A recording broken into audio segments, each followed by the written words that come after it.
आजचा सत्संग कशासाठी ऐकायचा, का ऐकायचा, तर केवळ ते मुक्ताबाईंनी ज्ञानेश्वरांना दिलेलं ज्ञान किंवा त्यांना त्यांची जाणीव करून दिलेले शब्द इतकेच नाहीये. मग काय आहे आजच्या सत्संगात? तर आजच्या सत्संगात जर तुम्ही सहपरिवार सहभागी झाले तर निश्चितच जीवनातल्या कोणत्याही संकटाला तुम्ही हसत आनंदाने सामोरं जाऊन त्या संकटावर मात करू शकता. सध्याला एक सगळ्यात मोठा जो रोग आपल्या मनाला झालेला आहे, की किती जरी आपण घेतलं तरी सुद्धा आपल्याला समाधान मिळत नाही, असमाधानी आपण राहतो. आणि आपल्याला जी मानसिक टेन्शन येतं ते ज्या कारणाने येतं, कुठलं, कोणता आहे सगळ्यात मोठा रोग? क्या कहेंगे लोग, ये है सबसे बड़ा रोग. क्या कहेंगे लोग, लोक काय म्हणतील, हा काय म्हणेल, तो काय म्हणेल. म्हणजे कालच आपल्याला तुमच्यापैकी प्रत्येकाने ही बातमी टीव्हीवरती पाहिली असेल. आजच्या पेपरला ही बातमी आलेली होती. ती आजच्या पेपरची बातमी वाचून म्हणजे मी तर पेपर हातात कशाला घेतला असं मला झालं. पेपरची बातमी, पुण्याची बातमी होती की सुखी कुटुंब होतं, डॉक्टर होते ते स्वतः. तुम्ही ती वाचली असेल बघा बातमी, काल टीव्हीवरती पाहिली असेल. पण त्यांच्या मोठ्या मुलाला थोडं कमी ऐकू येत होतं आणि काहीतरी मित्रांनी चिडवलं असेल. मित्र बोलायचे, लोकांचं बोलणं त्यांना सहन झालं नाही आणि त्या डॉक्टरांनी त्यांचं संपूर्ण कुटुंब संपवून आत्महत्या केली. बायको, 2 लेकरं आणि ते स्वतः. पाहिली काही बातमी, तुम्ही वाचली? आजची बातमी. तुम्ही मला उत्तर द्या, मला सांगा. तसं पाहिलं तर इतका ज्ञानी व्यक्ती, ज्याने MBBS केलेला आहे, ज्याच्याकडे डॉक्टरची डिग्री आहे, त्याला केवळ काही लोकांच्या बोलण्यामुळे किंवा मोठ्या मुलाला नीट ऐकू येत नाही इतकं असल्यामुळे संपूर्ण कुटुंबाला का संपवावंसं वाटलं? मला उत्तर द्या. याला कारण हे आहे की पहिलीपासून तर संपूर्ण डिग्री मिळेपर्यंतचं आपलं शिक्षण हे कुणाबद्दल तरीच आहे, हे दुसऱ्यांबद्दलचं आहे. हे शरीराबद्दलचं ज्ञान असेल, घर कसं बांधायचं त्याचं ज्ञान असेल, कम्प्युटर कसा चालवायचा त्याचं ज्ञान असेल, ॲप्लिकेशन सॉफ्टवेअर निर्माण कसे करायचे त्याचं ज्ञान असेल, हॉटेल मॅनेजमेंटचं ज्ञान असेल, कॉमर्समध्ये पैसे कसे मिळवायचे, हिशोब कसा करायचा, टॅली कशी करायची त्याचं ज्ञान असेल.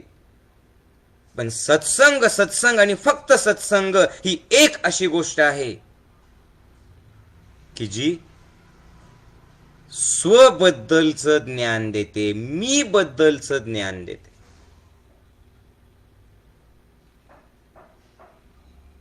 आणि ज्या क्षणाला तुम्हाला मी बद्दलचं ज्ञान झालं त्या क्षणापासून लोक काय म्हणतात, अडचणी कुठल्या आहेत आयुष्यात, किती मोठं संकट आणि अडथळे तुमच्या जीवनात आहे, त्याचा कुठलाही परिणाम न होऊ देता तुम्ही तुमच्या आनंदात त्या अडचणींना सोबत घेऊन, त्या अडचणींशी लढून आणि त्या अडचणींवरती मात करून त्याला सामोरं जाऊ शकतात. आणि यासाठी आजचा सत्संग सगळ्यात जास्त महत्वाचा आहे, जो तुमच्यापैकी प्रत्येकाने अर्धवट नाही संपूर्ण ऐकला पाहिजे. त्यासाठी इतरांनीही हा सत्संग ऐकावा म्हणून सत्संग सुरू होण्या अगोदरच खाली जे शेअरचं बटन आहे ना, लगेचच नुसतं ऐकू नका, त्याला शेअर करा, म्हणजे तुमचे मित्र सुद्धा तो सत्संग पाहू शकतात. त्या सत्संगातून निश्चित त्यांना काहीतरी मिळेल. कुणाचं तरी जीव वाचेल, कुठलं तरी कुटुंब जोडलं जाईल, कुणामध्ये तरी आत्मविश्वास निर्माण होईल, कुणाचं तरी आरोग्य चांगलं राहील, कुणाला एखादा नवीन रस्ता त्याला दिसेल त्याच्या संकटांमध्ये. आणि त्यासाठी तुम्ही फक्त हे ज्ञान पोहोचवा.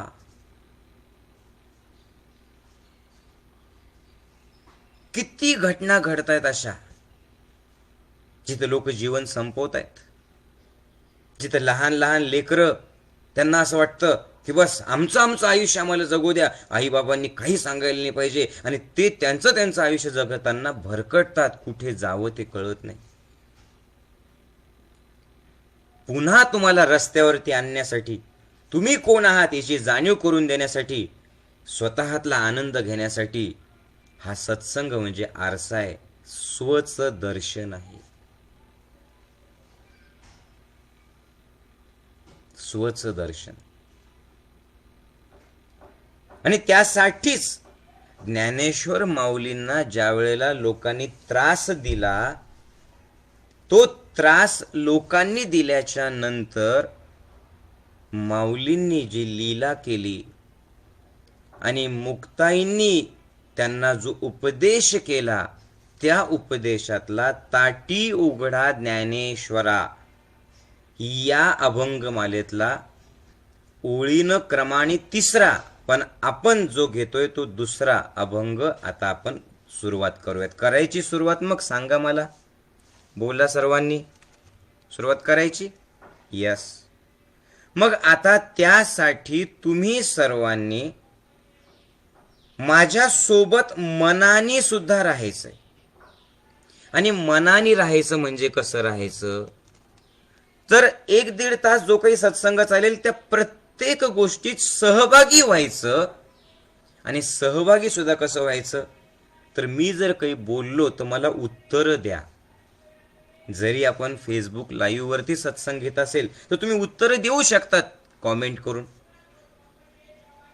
तुम्ही मला तुमच्या भावना पोहोचवू शकतात आणि माझ्या सोबत राहू शकतात. आपण हा अभंग सुरुवात करूयात. आणि यातला प्रत्येक शब्द नीट आहे का, यातला प्रत्येक शब्द हा आज सध्याला तुम्ही डॉक्टर आहात की इंजिनियर आहात, तुम्ही झोपडपट्टीत काम करताय की एखाद्या मोठ्या बंगलोमध्ये राहतायत, तुम्ही विद्यार्थी आहात की तुम्ही वयस्कर व्यक्ती आहात, तुम्ही व्यावसायिक आहात की तुम्ही गृहिणी आहेत, संबंध त्याचा नाहीये. यातला प्रत्येक शब्द आज सुद्धा तुमच्यापैकी प्रत्येकाच्या जीवनात कामाला येणार आहे. आणि त्यासाठी फक्त तुम्ही सहभागी हो. एकच अभंग आपण घेऊयात. जर त्याचं निरूपण लवकर झालं तर मग आपण 2रा अभंगही घेऊयात. आता शांत आनंदाने बसायचं आणि एक ओळ मी अभंगाची सांगेल, तुम्ही सुद्धा माझ्या पाठीमागे ती ओळ बोलायची. बोलायला तयार आहात? हो बोला. यस. अर्थात लक्षात घ्या, सिनेमाचे गाणे आपल्या मुखातून सहज निघून जातात, ते म्हणायचे नाही का, म्हणा ना, त्यांनी सुद्धा आनंद मिळतो.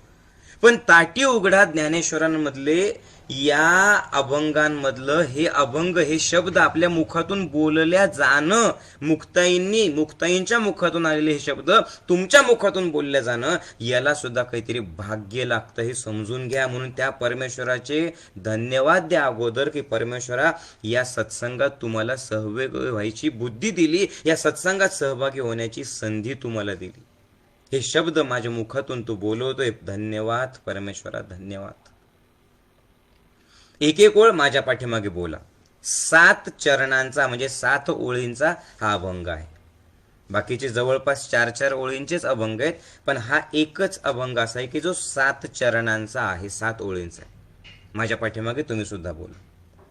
सुख सागरी वास झाला, उंच नीच काय त्याला, उंच नीच काय त्याला. बोला. सुख सागरी वास झाला. तुम्हाला या शब्दांचा अर्थ जरी नाही कळाला तरी तुमच्या मुखातून हे येणं गरजेचं आहे. सत्संग म्हणजे समोरचा माऊली काहीतरी बोलतायत आणि तुम्ही नुसतं ऐकायचं, कामं करता करता नाही, हे तोंडातून बोलल्या जाणं खूप गरजेचं आहे. सुख सागरी वास झाला, उंच नीच काय त्याला, उंच नीच काय त्याला. अहो आपण जैसे व्हावे, अहो आपण जैसे व्हावे, देव तैसेची करावे, देव तैसेची करावे. ऐसा नट नाट्य खेळ, ऐसा नट नाट्य खेळ, स्थिर नाही एक वेळ, स्थिर नाही एक वेळ. एकापासून अनेक झाले, एकापासून अनेक झाले, त्यासी पाहिजे सांभाळिले, त्यासी पाहिजे सांभाळिले. शून्य साक्षीत्वे समजावे, शून्य साक्षीत्वे समजावे. वेद ओंकाराच्या नावे, वेद ओंकाराच्या नावे. एके उंच पण केले, एके उंच पण केले, एके अभिमानी गेले, एके अभिमानी गेले. इतके टाकुनी शांती धरा, इतके टाकुनी शांती धरा. ताटी उघडा ज्ञानेश्वरा, ताटी उघडा ज्ञानेश्वरा, ताटी उघडा ज्ञानेश्वरा, ताटी उघडा ज्ञानेश्वरा. सद्गुरु ज्ञानराज माऊली की जय. मुक्ताई की जय. चला एक एक ओळीचा आपण अर्थ बघूयात, एक एक शब्दाचा अर्थ बघूयात. मोठा अभंग आहे 7 चरणांचा. सुख सागरी वास झाला, उंच नीच नीच काय त्याला. ज्या वेळेला ताटी बंद करून माऊली आत बसले, लोकांनी त्यांना त्रास दिला, लोकांनी त्यांना खूप काही नको नको ते बोललं, त्यांच्या आईबाबांवरतून बोललं. आणि मग ज्या वेळेला माऊली इतरांना संदेश देण्यासाठी, अर्थात त्यांनी ही लीला केली आणि ते बसले येऊन त्या ताटीमध्ये.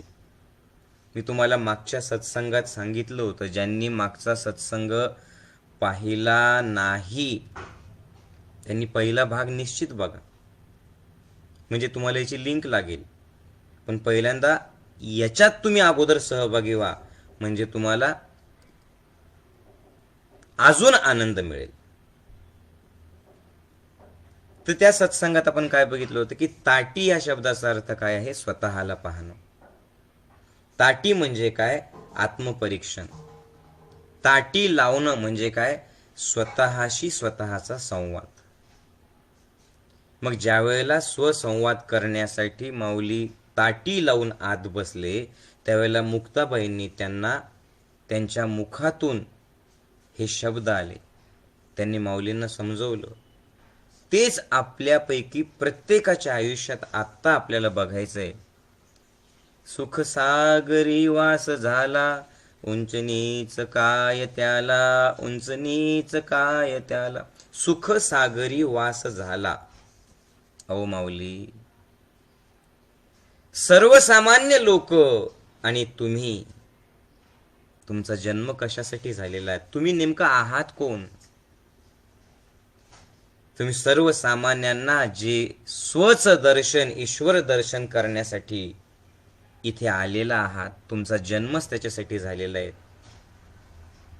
तुम्हीच स्वतःला ओळखा. सुख सागरी वास झाला. त्यांनी शब्द वापरलेला आहे सुख सागर, सुखाचा सागर. आता सुखाचा सागर म्हणजे काय,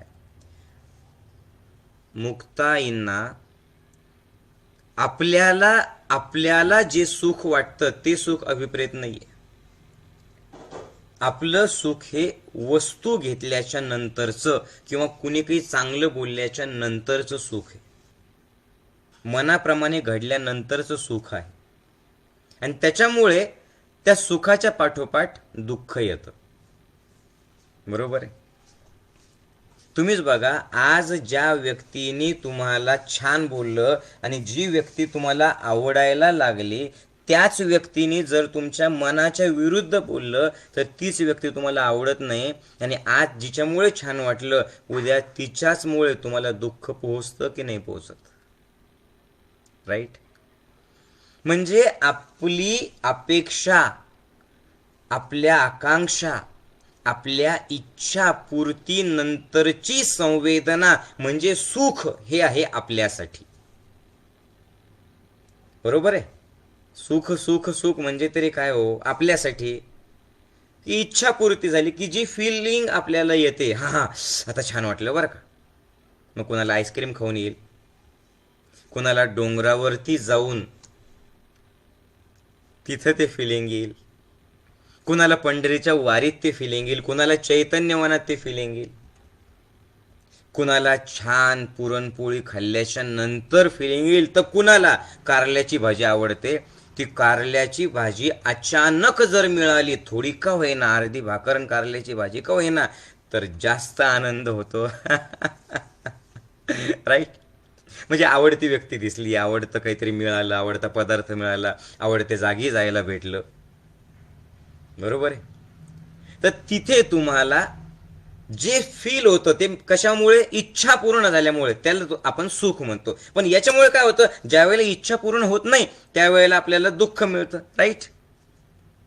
बरोबर आहे.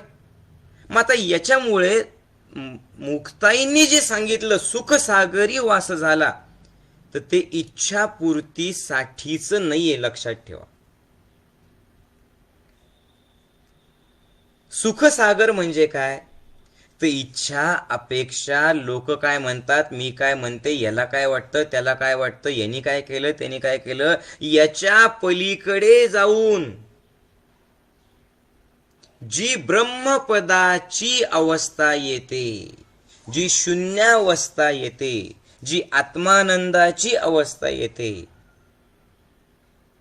त्याला म्हणतात सुखसागर. सुखसागर ही शेवटची पायरी आहे. कशाची? साधनेची. बघा ना, आपल्या जशा वेगवेगळ्या पायऱ्या आहेत. जसं सुरुवातीला तुम्हाला वाटतं की आपण चला आता आपण छान कुठलं तरी शिबिर करूयात, म्हणून तुम्ही शिबिरात येतात. पण शिबिरात पायऱ्या आहेत ना. अगोदर मनात इच्छा निर्माण झाली पाहिजे, मग सत्संगात बसल्याच्या नंतर ते सत्संग ऐकण्याची ओढ पाहिजे, श्रद्धा हवी आहे, भक्ती हवी आहे. मग त्या श्रद्धेतून, त्या भक्तीतून साधना सुरू होते. ती साधना, त्याच्यात त्या साधनेत काय पाहिजे, सातत्य पाहिजे. अगदी साधी गोष्ट तुम्ही बघा, शिबिर तर हजारो लोक करतात, पण त्या शिबिरात इतकी साधी सोपी गोष्ट आहे की आहाराच्या नियमाचं पालन करा आणि रोज सकाळी तुमच्यासाठी आपले जे वेगवेगळे शिक्षक घेतात प्राणायाम आणि ध्यान, तुमच्याच घरून तुम्हाला करायचंय. बरं, तुमच्याच घरी तुम्ही आहात, झूम ॲपवरती रोज प्राणायाम ध्यान एवढं छान घेतात, पण त्यात सुद्धा साधक सातत्य ठेवत नाही. सातत्य ते कशात ठेवतात? गोळ्या घेण्यामध्ये, दवाखान्यात जाण्यामध्ये, चिडचिड करण्यामध्ये. अरे, दोन पैकी एक गोष्ट राहील. जिथे सूर्य आहे तिथे अंधार नसतो, आणि अंधार याचा अर्थ सूर्य तिथे नाही. जिथे साधना आहे, जिथे सातत्य आहे, जिथे भक्ती आहे, जिथे समर्पण आहे, जिथे जोडल्या जाणं आहे ना, तिथं रोग नाहीये, तिथे तणाव नाहीये, तिथे टेन्शन नाहीये. आहे तरी त्याचा परिणाम तुम्हाला होत नाही. पण एवढी साधी सोपी गोष्ट, पण त्याच्यात सातत्य आपण ठेवत नाही. तुम्हीच बघा ना, मागचे 8 दिवस तुम्ही नियमितपणे प्राणायाम केले, कधी झालं असं? जे टिकून आहेत बस तेच तेच या सुखसागरी वासजाला इथपर्यंत पोहोचतात. जसं आपण नेहमी उदाहरण देतो की गहू त्या भरडताना जात्यामध्ये सुद्धा सगळेच गहू जरी भरडल्या जात असेल तरी त्या खुंटीला जे चिटकून बसलेले असतात ना, ते गहू मात्र तसेच राहतात. तसं संसाराचे जे दोन चाक आहेत, कबीरांनी सांगितलेलं आहे, चलती चक्की देख के दिया कबीरा रोए, दो पाटन के बीच में बाकी बचा न कोई, माटी कहे कुम्हार से तू क्या रोंदे मोहे, एक दिन ऐसा आएगा मैं रोंदूंगी तो है, मैं रोंदूंगी तो है. कबीरजी सांगतात की साधक तर खूप आहेत, शिबिर केलेले मंडळी खूप आहेत, गुरुला भेटलेले लोक खूप आहेत, पण गुरुच्या वाटेवरती चालणारे लोक खूप कमी आहेत. का बरं? ही संसाराची जी दोन पाट्याची चक्की आहेत ना, आता म्हणतात आम्ही नियमित सत्संग ऐकू माऊली, नियमित प्राणायाम करू माऊली, नियमित डोंगर चढाई करू माऊली, नियमित आम्ही निर्व्यसनीच राहू माऊली, पण तिकडचे 2-4 मित्र भेटले, आला आळस, सगळं फुस, बॅटरी डाऊन, डिस्चार्ज. मग पुन्हा सत्संगात यावं असं वाटत नाही, ना सेवा करावीशी वाटते, ना पुन्हा निर्व्यसनी व्हावं असं वाटतं. म्हणून कबीरजी काय सांगतात, चलती चक्की देख के दिया कबीरा रोय. लोकांकडे बघून कबीरजींना रडू येतं. का बरं? गुरु समोर असताना तर म्हणतात, सत्संग असताना तर जाणीव होते की अरे आपण करायला पाहिजे, करायला पाहिजे, करायला पाहिजे, बट दो पाटन के बीच में बाकी बचा न कोई. पण त्या दोन जात्यांच्या त्या पाट्यामध्ये कोणी बाकी शिल्लक राहत नाही, सगळे भरडल्या जातात. पण कोण शिल्लक राहतं? जे त्या आतल्या खुंटीला, खिळ्याला चिटकून आहे. तो आतला खिळा म्हणजे आत्मा, तो आतला खिळा म्हणजे परमात्मा, तो आतला खिळा म्हणजे गुरुचं ज्ञान. ते गुरुच्या ज्ञानाला ज्यांनी टिकवलं, ज्यांनी नियमित साधना केली, ते या संसाराच्या चाकात भरडल्या जाणार नाही. बघा, माटी कहे कुमार से तू क्या रोंदे मो, एक दिन ऐसा आएगा मैं रोंधूंगी तो हे. शेवटी मातीतून जन्म झालेला आहे, एक दिवस मातीतच जायचं आहे. जायचंय मातीतच, केव्हा जायचंय कुणालाच माहिती नाही. कुणी 8 जगेल, कुणी 10 जगेल, कुणी 20 जगेल, कुणी अजून 100 जगेल. पण जेवढं तुमचं जीवन आहे, तुमचं वय म्हणजे थोडीच तुमचं जीवन असतं.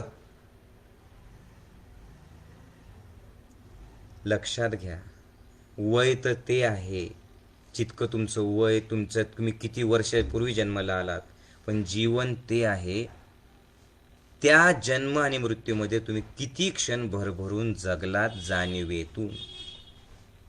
आणि त्यासाठी हा सत्संग अतिशय महत्वाचा आहे. जाणीवेतून जगण्यासाठी हा सत्संग अतिशय महत्वाचा आहे.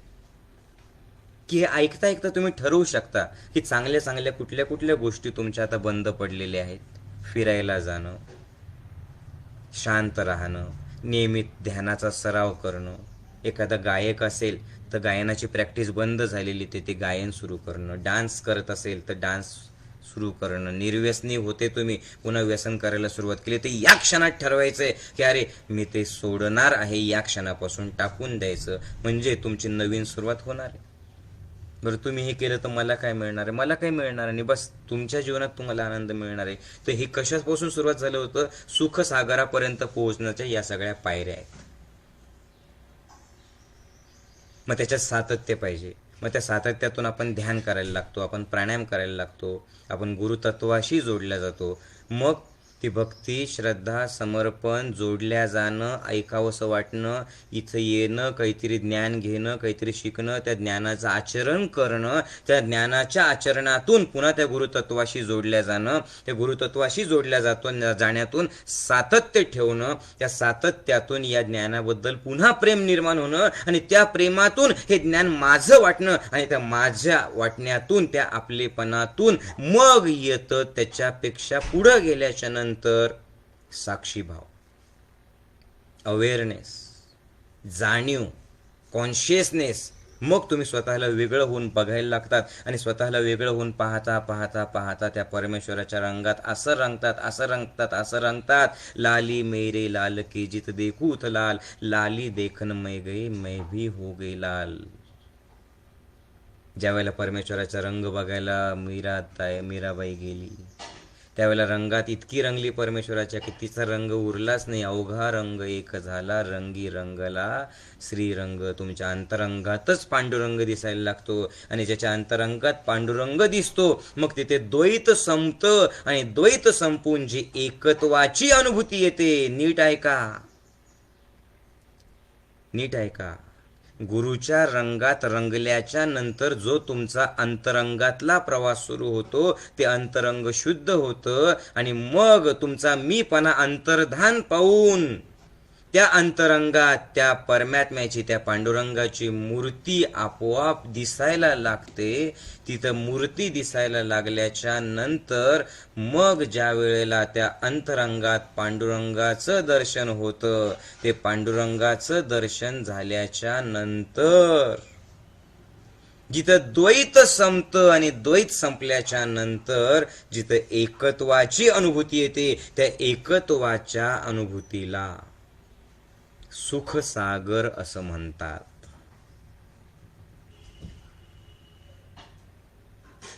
कळतंय? आणि हे सगळं ज्ञानयोग ध्यान शिबिर ज्यांनी केलेले त्यांनी अनुभवलेलं आहे. आपलं ज्ञानयोगाचं शिबिर ज्यांनी केलं नसेल त्यांनी अगोदर करा, ज्यांनी केलं त्यांनी पुढचे शिबिर करत राहा. तुम्ही ज्ञानाशी जोडलेलं राहा. आपलं काही प्राणायाम, ध्यान आणि रोग दूर करणं याच्यासाठीच शिबिर आहे का? नाही. आपलं शिबिर कशासाठी आहे? माणूस म्हणून यायचं आणि स्वतःतलं देव पण घेऊन जायचं,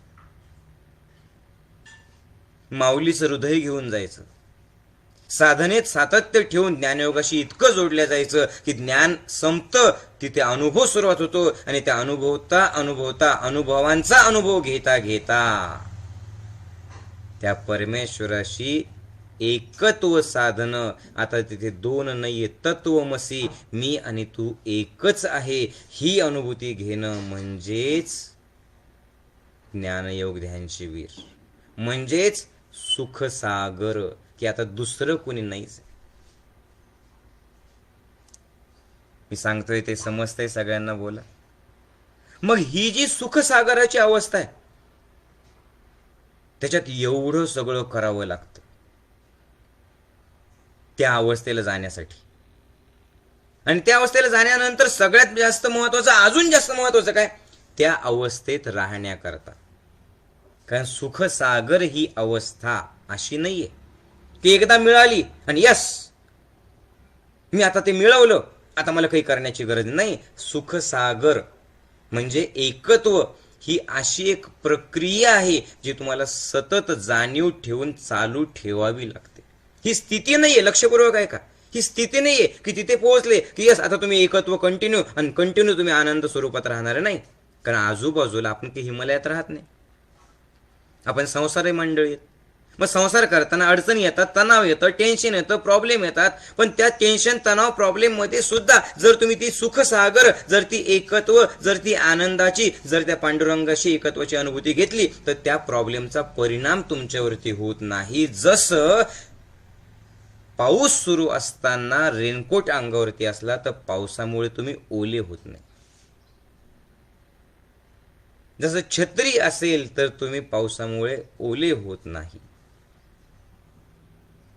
बस त्या छत्रीचं काम, त्या एकत्वाचं काम करतो हा सत्संग. आणि त्यासाठी सत्संगाशी जोडलेलं पाहिजे, सत्संगी लोकांशी जोडलं पाहिजे. आपोआपच त्यांना पाहिलं की अरे हा सत्संगामुळे आनंदी झाला की आपल्याला सुद्धा वाटतं चला आपणही या मार्गावरती जावं.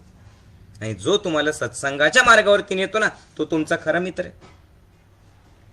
त्याच्याकडे बघून आपोआप आपल्याला वाटलं पाहिजे की हा तुला बघून ना बस मला ज्ञानयोग आठवतो, तुला पाहून ना बस मला आनंद आठवतो, तुला पाहून ना माझ्या चेहऱ्यावरती आपोआप स्माईल येतं, तुला बघून ना मला प्राणायाम करावंसं वाटतं, तुला बघितलं ना मला ध्यान करावंसं वाटतं. असे किती मंडळी तुमच्या आयुष्यात आहे? आपलं तो उलट आहे. त्या दिवसातून किती लोकांना किती वेळ तुम्ही म्हणता तुला पाहिलं ना माझा सगळा मूड चालल्या जातो, तुला पाहिलं ना माझं डोकं खराब होतं, तुला पाहिलं ना जीव द्यावा असा वाटतो. रे देत कुणीच नाही बरं का. जसं आपल्या शिलाताई आहेत बघा शिबिरात, हसतायत आता त्या. तर शिलाताईंना पाहिलं रे पाहिलं, मी ते छत्रीचं उदाहरण सांगितलं होतं ना. मी शिलाताईंना पाहिलं रे पाहिलं की, शिलाताईंना म्हणालो शिलाताई तुम्हाला पाहिलं ना की मला ना पावसाळाच आठवतो, शीलाताई वाघ काकू मला म्हणायला, कशामुळे माऊली पावसाळा आठवतो? म्हटलं मागच्या वर्षी तुम्ही माझ्याकडनं ती छत्री मागून घेतली होती आणि ती अजूनपर्यंत दिलेली नाहीये, म्हणून मला पावसाळा आठवतो. असं नाही बरं का. तर सोबत आहात माझ्या सगळेजण. जसं सूर्यभान गुरुजी आणि पंढरी गुरुजी हसतायत बघा. तर सूर्यभान गुरुजींना मी म्हटलं, सूर्यभान गुरुजी, तुम्हाला पाहिलं रे पाहिलं की मला पंढरी गुरुजींची आठवण येते. म्हटलं ते म्हणे कसं काय माऊली? ते तर वेगळे दिसतात, मी तर एकदम वेगळा दिसतो. त्यांचे केस अजून शाबूत आहे, माझे केस उडत चाललेले माऊलीजी आता.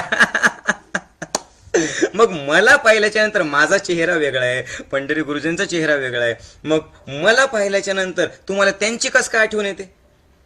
ठीक आहे म्हणे, हा दोघांचा रंग थोडाफार सारखा आहे, तो ज्ञानयोगाचा अंतरंग तो भाग वेगळा, पण आमचा चेहरा वेगवेगळा आहे तरी सुद्धा, आमचं बोलणं वेगवेगळं आहे तरी सुद्धा. मी तर कसं एकदम आपलं बोलणं वेगळं असतं म्हणे, मपलं तुपलं आपलं असं बोलतो म्हणे मी. माझी भाषा इकडे मराठवाड्यातली म्हणे. काऊन असं करतोय? मग मला बी मव मव मव मव पेन कुठे गेलं, मव हे कुठे गेलं, असे सूर्यभान गुरुजींची भाषा आहे बरं का. आणि पंढरी गुरुजी ते तिकडे हिंगोलीचे. ते काय म्हणतात, मला पंढरी गुरुजी माझ्याकडे आले म्हणे, माऊली ते पडदा काढला का? म्हटलं हा काढला काढला. आपण म्हणतो काढला, ते म्हणतात काढला. तर म्हणे आमची भाषा वेगळी, आमचं सगळं वेगळं. मग असं काय साम्य? म्हटलं सूर्यभान गुरुजी तुमच्यात आणि पंढरी गुरुजी मध्ये एक साम्य आहे.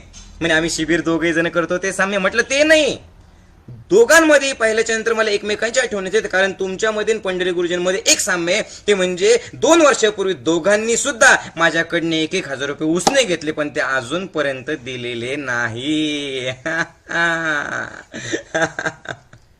बघा ना, हे सांगितलं ना, सगळ्या लोकांच्या चेहऱ्यावर निदान स्माईल आलं, कारण जोक होता, हसायला लागले. पण अजून सुद्धा काही लोक मख्ख असे बसलेले. म्हणजे मी विचार करतोय ते कोणत्या रंगात रंगलेले असतील असे. ज्यांना लहान बाळ होता येत नाही, ज्यांना आनंद घेता येत नाही, कसं असेल बरं त्यांचं?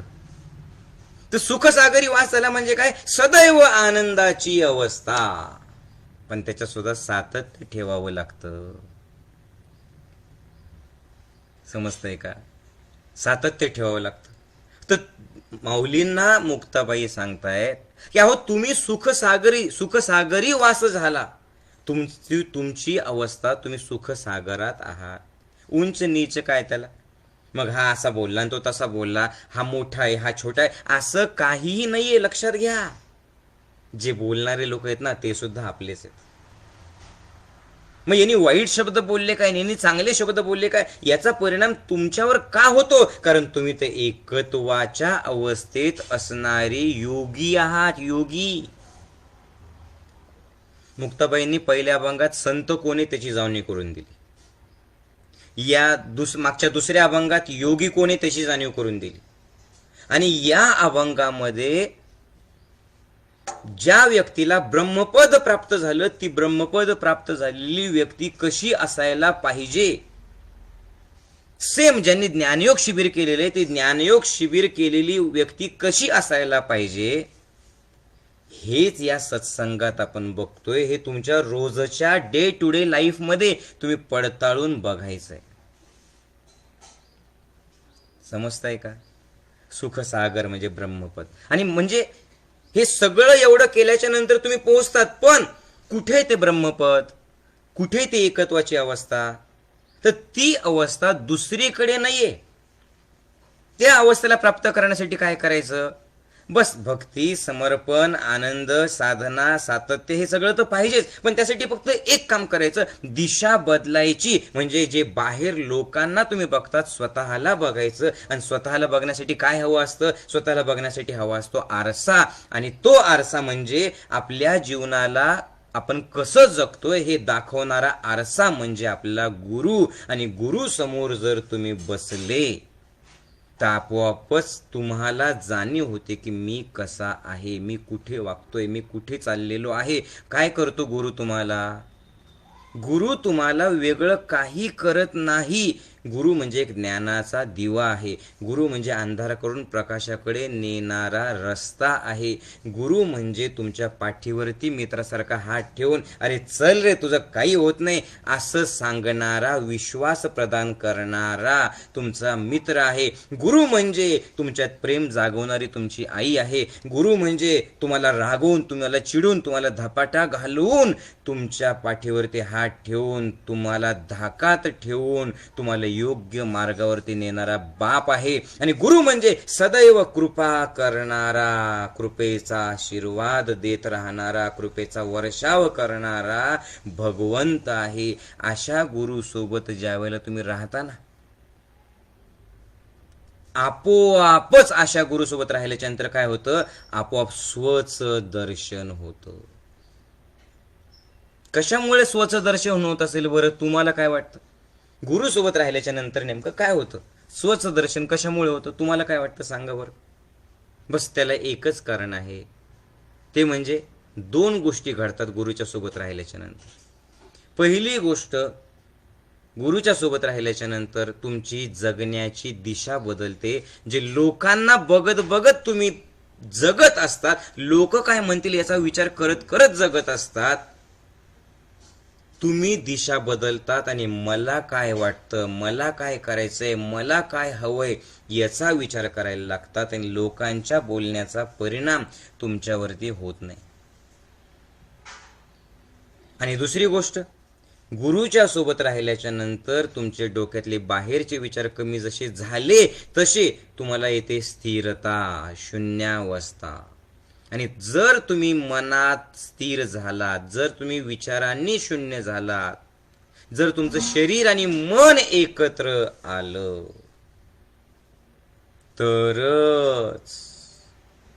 तरच तुम्ही कोण आहात, तुमची मूळ अवस्था काय आहे हे दिसतं. आणि मूळ अवस्था तुमची काय आहे? ब्रह्मपद. मूळ अवस्था काय आहे? सुखसागर.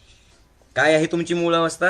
हे सगळं जग माझं आहे, अहम ब्रह्मास्मी. अरे मी तर ब्रह्म आहेच, पण सर्वम खल्विदम ब्रह्मा, म्हणजे या जगातल्या चराचरामध्ये, या जगातल्या कणाकणामध्ये, या जगातल्या प्रत्येकामध्ये सुद्धा तेच ब्रह्मतत्व आहे जे माझ्यात आहे. मग तो आणि मी जर एकच असेल तर आपलाच हात आपल्याला कधी लागत नाही, तसं तो सुद्धा तुमचाच ओ माऊली.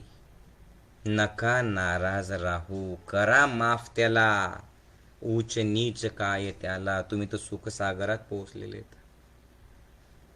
मग जर तुमची मूळ अवस्था ही असेल कुठली? सुखसागर, तर काय होतं? जर मूळ अवस्था सुखसागराची आहे तर आपोआप हे ज्ञान घेता घेताच काय होतं, तुम्ही ज्यावेळेला मूळ अवस्थेत असतात, मूळ अवस्थेत गेल्याच्या नंतर काय होतं, लोकांपासून तुम्ही वेगळे होतात.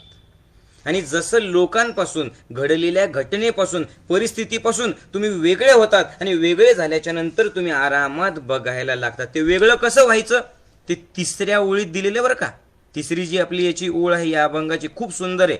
पहिल्या ओळीचा आणि तिसऱ्या ओळीचा संबंध आहे, तुम्ही लक्षात ठेवा. जर माझ्या सांगताना लक्षात राहिलं नाही की तर मला आठवण करून द्या. तिसरी ओळ ज्यावेळेस मी बोलेल, ऐसा नटनाट्य खेळ स्थिर नाही एका वेळ, या ओळीचा पहिल्या ओळीशी संबंध आहे. पण त्याच्या अगोदर मी दुसऱ्या ओळीला एक्सप्लेन करणार आहे. त्याच्यामुळे तुम्ही मला टाईप करून, जर मी विसरणार नाहीच तर मला सांगा की पहिल्या ओळीचा आणि दुसऱ्या ओळीचा कसा संबंध. म्हणजे सुखसागरी वास झाला ही आपली मूळ अवस्था आहे. त्यासाठी तुम्हाला वेगळं कुठे जायची गरज नाहीये. तुमची मूळ अवस्थाच ती आहे. गुरु काय आहे? गुरु तुमचं स्वतःच दर्शन करणारा आरसाने. एकदा तुम्हाला सुखसागराची जाणीव झाली तर घडणाऱ्या परिस्थिती, घटनांनी, जे कोणी व्यक्ती काही बोलतात ना, तुमच्या समोर ते घडतं, पण तुम्ही नीट ऐका, तुमच्या समोर ते घडतं पण तुम्ही त्याच्यात अडकत नाहीत. तुम्ही अलिप्त असतात. तुम्ही बघू शकतात की हा तो बोलतोय, मी ऐकतोय, पण बोलणारा तो आणि ऐकणारा मी एकच आहे, सोडा जाऊ द्या. याचा अर्थ तुम्हाला कुणी काहीही बोललं तर तुम्ही सहनच करा. याचा अर्थ तुम्हाला कुणी काहीही केलं तर तुम्ही अन्याय सहन करा असं मी म्हणत नाहीये. लक्षपूर्वक आहे का? कारण लोकांचा गैरसमज होतो. मग लोक काय करतात, लोक म्हणतात माऊली मग तुम्ही जर सांगितलं की तो आणि मी एकच आहे, मग त्यांनी त्रास दिला तरी सहन करायचा का? याचा अर्थ असा नाहीये. हे लक्षपूर्वक आहे का? रामाच्या काळात रावण होता, कौरवांच्या काळात पांडव होते. पांडवांच्या काळात कौरव होते, कृष्णाच्या काळात कंस होता, कृष्णाच्या काळातही वेगवेगळे पुतनासारखे वेगवेगळे राक्षस होते. मग कृष्णाने त्यांना मारलं नाही का? सांगा मला. अन्याय सहन करा असं मी म्हणत नाही. जिथे लढा द्यायचा नाही तिथे लढा द्या, जिथे लढायचं तिथे लढा. पण लढा नीट ऐका, माझे शब्द नीट ऐका. लढा त्या व्यक्तीशी नाही पाहिजे, त्या व्यक्तीचे लढा त्या द्वेषातून नाही यायला पाहिजे. लढा त्याच्या तत्वांशी पाहिजे, जे सेम. अरे तुम्हीच बघा ना, आत्ताच आपल्या सर्वांचा देव छत्रपती शिवाजी महाराजांची जयंती झाली. बोलो छत्रपती शिवाजी महाराज की जय. हर हर महादेव. जय जिजाऊ, जय शिवराय. हे कशासाठी सांगतोय की लढा कसा पाहिजे बघा.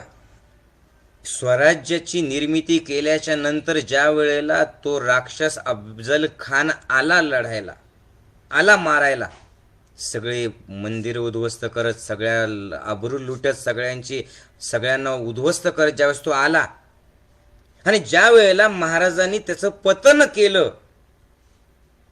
नीट ऐका, लढा कसा पाहिजे. सुखसागरी म्हणजे नेमकं काय?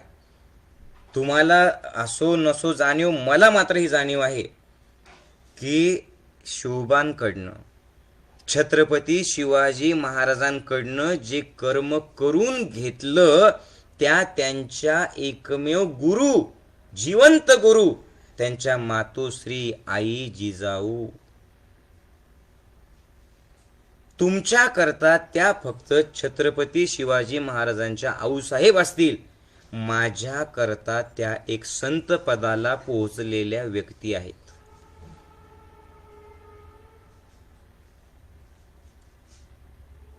लक्षात घ्या. संत पदाला व्यक्ती ज्या वेळेला पोहोचते त्यावेळेला ती अभंगच लिहिते असं नाहीये. काही संत अभंग लिहितात, तर काही संत असा एक दिव्य पुरुष निर्माण करतात की जो इतिहास घडवेल. जोपर्यंत सृष्टी आहे तोपर्यंत त्यांनी केलेल्या उपकारांची जाणीव ही सृष्टी ठेवेल. आणि अशी व्यक्ती जिजाऊंनी, आऊसाहेबांनी निर्माण केली, छत्रपती शिवाजी महाराज. कशी बरं? याचा त्याचा काय संबंध आहे माऊली? तेच तर सांगतोय. सुखसागरी वास झाला, उच्च नीच काय त्याला. अरे ज्या वेळेला छत्रपती शिवाजी महाराजांनी अफजल खानाला मारलं, या मावळ्यांनी काय केलं? ते मुंडकं अफजल खानाचं होतं ना, जे सगळीकडे फिरवलं. पण जिजाऊंनी सांगितलं नाही, तो जरी आपला दुश्मन असेल, तो जरी आपला शत्रू असेल, तरी त्या शत्रूचा मेल्याच्या नंतर त्याच्या शरीराचा असा अवमान करायचा नाही. त्याला सुद्धा, तो त्याचं काम करत होता, त्याला सुद्धा सन्मानाने त्याच्या कबरीमध्ये त्याला टाका. ती कबर तिथे आहे. बरोबर?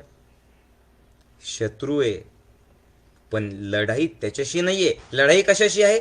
त्याच्या तत्वांशी आहे. त्याच्या वैचारिक मतभेद माझे आहे, आणि त्याच्यामुळे लोकांना हानी होते ना, म्हणून त्याचा संहार करणं आवश्यक आहे. पण त्याच्याशी द्वेष नाही मला. हेच ज्ञानेश्वर माऊलींनी किती सुंदर सांगितलं उपसंहारामध्ये. जे खळांची व्यंकटी सांडो, तया सत्कर्मी रती वाढो, भूता परस्परी जडो, मैत्र जीवांचे. जे खळांची व्यंकटी सांडो म्हणजे काय? सेम सुखसागर. म्हणजे जे जिजाऊंनी शिवबांना, जे जिजाऊंनी मावळ्यांना सांगितलं की शत्रू आहे पण अपमान नकोय, कारण लढाई विचारांशी आहे. सेम हेच असंच आहे ना.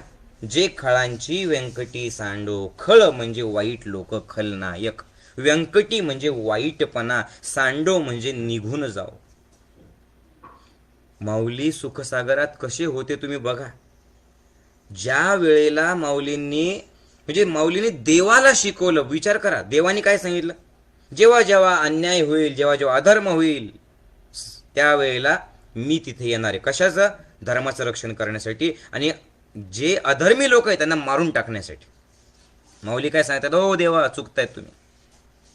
वाईट लोकांना आम्हाला मारायचं नाही, कारण वाईट लोकांची मूळ अवस्था कुठली आहे? वाईट लोकांची मूळ अवस्था कुठली आहे? सुखसागर. लक्षात येत आहे का? वाईट लोक वाईट झालेले आहेत कारण त्यांची मूळ अवस्था ते विसरलेले आहेत. कळतंय का? आपण ती लहान लेकरांची गोष्ट ऐकलेली आहे ना, की सिंहाचे 2 पिल्लं एक बकरीच्या कळपात घुसतं, तिकडं जातं, तिथे बकरीसारखंच मॅ मॅ मॅ मॅ करायला लागतं ना. पण ज्या वेळेला त्याला पाण्यात त्याचा भाऊ नंतर काही वर्षाच्या नंतर दाखवतो त्याचं प्रतिबिंब, त्यावेळेला त्याला जाणीव होते की मी सिंह आहे. राईट. सेम तसंच आहे. सत्संग काय करतो, तुम्हाला स्वतःची जाणीव करून देतो.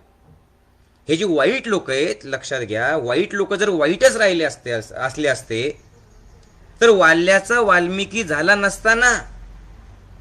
मी बोलतोय ते समजतंय का तुम्हाला? पण वाल्याचा वाल्मिकी होण्याकरता एक नारद मुनी लागतात.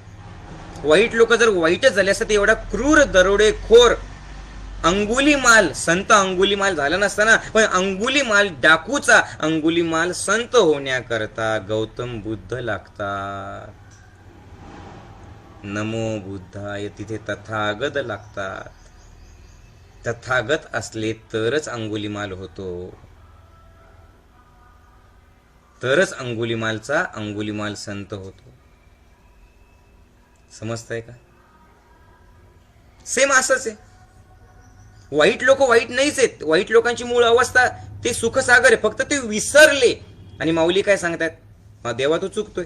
जे खळांचे व्यंकटेश, म्हणजे जे वाईट लोक त्यांना मारायचं नाही आपल्याला, मग त्यांचा वाईटपणा फक्त काढून घ्यायचा. मग जर तो वाईटपणा निघाला, मला सांगा, वाईट लोकांचा वाईटपणा निघून गेला तर राहिलेली व्यक्ती कशी असेल?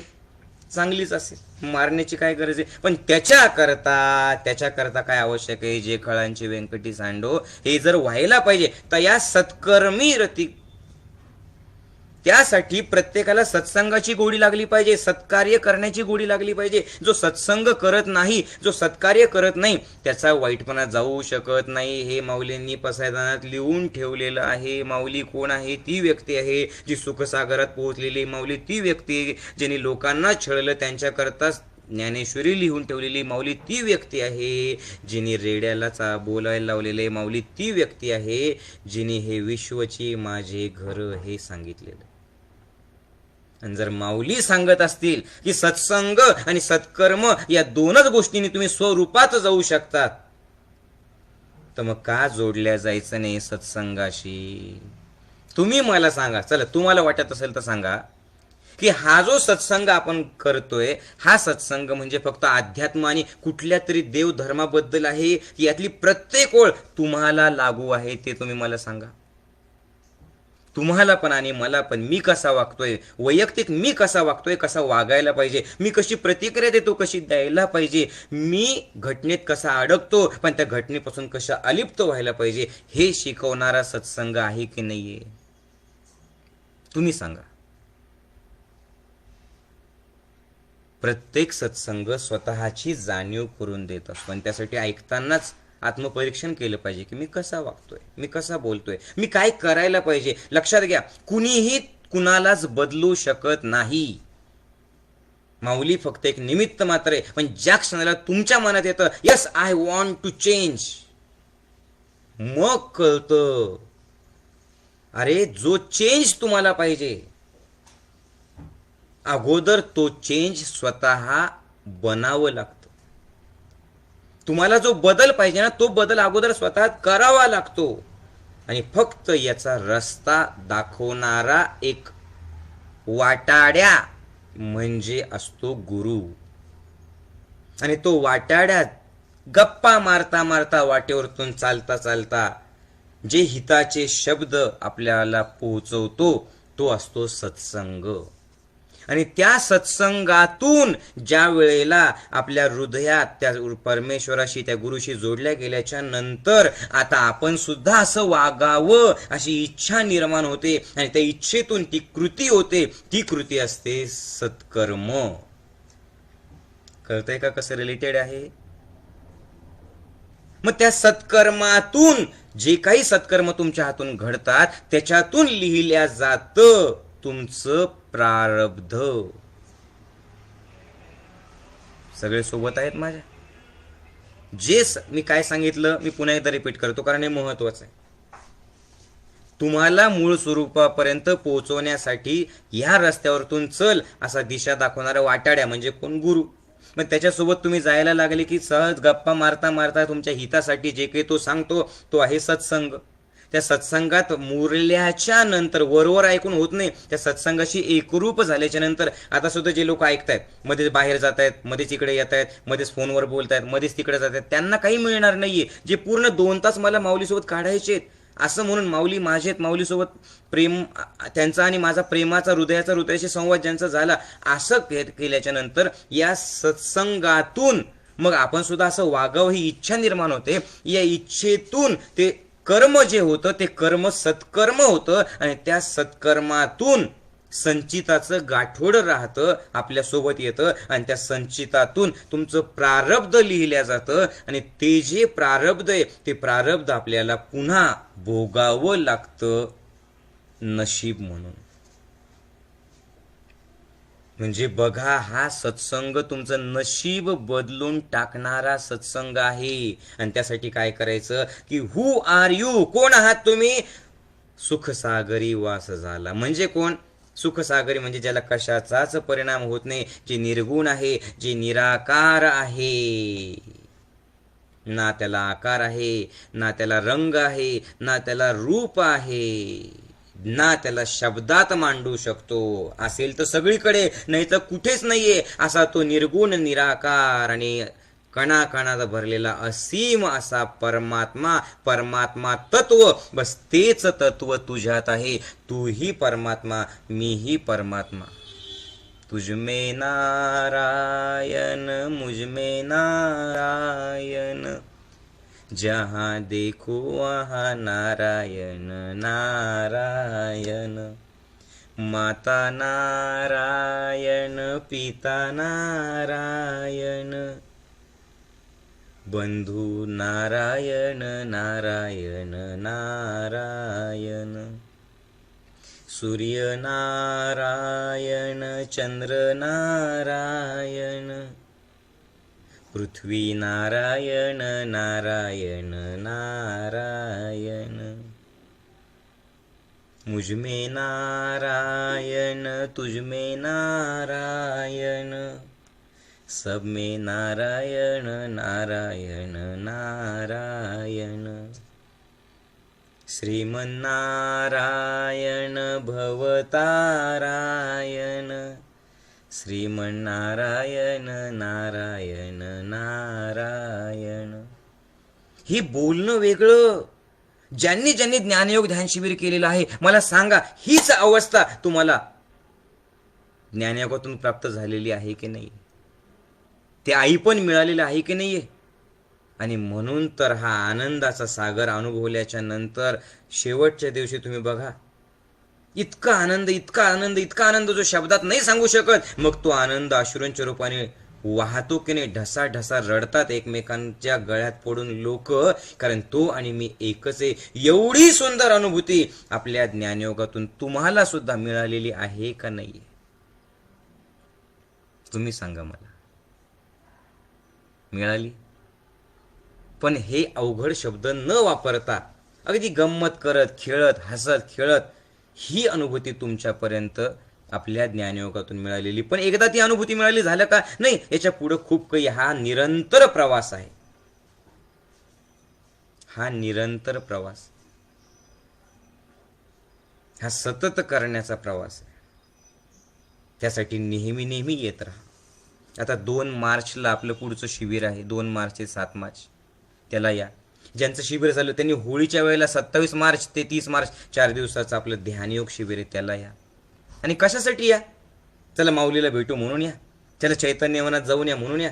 अरे त्या चैतन्यवनात आल्याच्या नंतर तो जो 10 एकरचा आपला अतिशय निसर्गरम्य सुंदर असा चैतन्यवनाचा परिसर आहे, त्या कणाकणात, त्या झाडात, त्या मातीत, त्या पक्ष्यांमध्ये जिकडं तिकडं हे चैतन्य भरलेलं आहे. चैतन्य म्हणजे काय?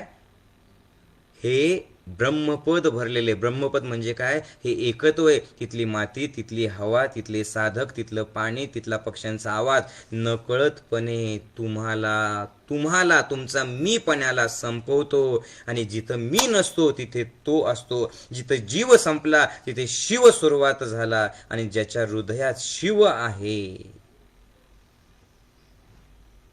ज्याच्या हृदयात शिव आहे, त्याला काय करण्याची गरज आहे? कारण निर्मितीच तिथून झाली, जायचं तिथेच आहे. तो शिव सगळं करून घेतो. बघा तुम्ही. शिवं शांतं जगन्नाथं लोकानुग्रहकारकं शिवमेकपदं नित्यं शिकाराय नमो नमः. ओंकारबिन्दुसंयुक्तं नित्यं ध्यायन्ति योगिनः कामदं मोक्षदं चैव ओंकाराय नमो नमः. ओंकाराय नमो नमः. किती सुंदर आपण अनुभवलेलं आहे की नाही. शिवम शांतम जगन्नाथम. ती शिवशक्ती जी आहे, कशी शिव शांत स्वरूप, जगन्नाथ जगाचा नाथ, ज्यांनी हे निर्माण केलेले तो. शिवम शांतम जगन्नाथम लोकानुग्रहकारकम, ज्याच्यावर लोकांचा अनुग्रह, लोकांवर ज्याचा अनुग्रह झालेला आहे, ज्याच्यामुळे लोक आहेत, ज्याच्यामुळे आपण सगळे जण आहेत. शिवम शांतम जगन्नाथम लोकानुग्रहकारकम शिवमेकपदम नित्यम. शिवम एक, पदम नित्यम. ते शिवतत्व हे एकच तत्व असे की जे सर्वांमध्ये आणि नित्य आहे. नित्य म्हणजे काय? जोपर्यंत सृष्टी आहे तोपर्यंत आहे. शिवमेकपदम नित्यम शिकाराय नमो नमः. नमः शिवाय नमो नमः. नमः शिवाय नमो नमः. हे काय बघतोय आपण? फक्त एक सुखसागर या शब्दाचा अर्थ बघतोय. ते 1 तास 11 मिनिटं झालेले आहेत. अजून तर आपल्याला 7 ओळी बघायच्या आहेत. सोचो भाई, भूक लागली काय सर्वांना? बोला काहीतरी. तर भूक लागलेली असेल ना, तर ती या ज्ञानाची लागली पाहिजे. भूक जर लागलीच पाहिजे असं वाटत असेल ना, तर ती भूक बघा, तुमच्यापैकी ज्यांना ज्यांना असा अनुभव आला काय की सत्संगाच्या अगोदर भूक लागलेली होती, पण हे ऐकता ऐकता, भजन म्हणता म्हणता, माऊलीचं ऐकता ऐकता तहान भूक विसरून गेले. यस, त्या प्रत्येकाला हा अनुभव येणार आहे. कारण तहान भूक विसरल्याशिवाय अनुभूती येत नाही. तर माऊलींना सांगतायत. कोण सांगतायत? आई साहेब सांगतायत, मुक्ताबाई सांगतायत की अरे ज्ञानराज माऊली, तुम्ही का नाराज होतायत? तुम्ही कुणावर नाराज होतायत? कारण त्याच्यातही शिव आहे, तुमच्यातही शिव आहे. कारण आपण कोण आहे? बोला, माझ्यासोबत बोला. सुख सागरी वास झाला, सुख सागरी वास झाला, उंच नीच काय त्याला, उंच नीच काय त्याला. एका ओळीचा अर्थ समजला असेल तर मग मी पुढे जायला तयार आहे. हो म्हणा. अगर है तो हात ऊपर करो. Yes, okay. आता दुसरी ओळ. अहो आपण जैसे व्हावे, अहो आपण जैसे व्हावे, देवे तैसेची करावे, देवे तैसेची करावे. हे शिबिरात आपण सगळं काही शिकलेलो आहे. अहो आपण जैसे व्हावे, देवे तैसेची करावे म्हणजे काय?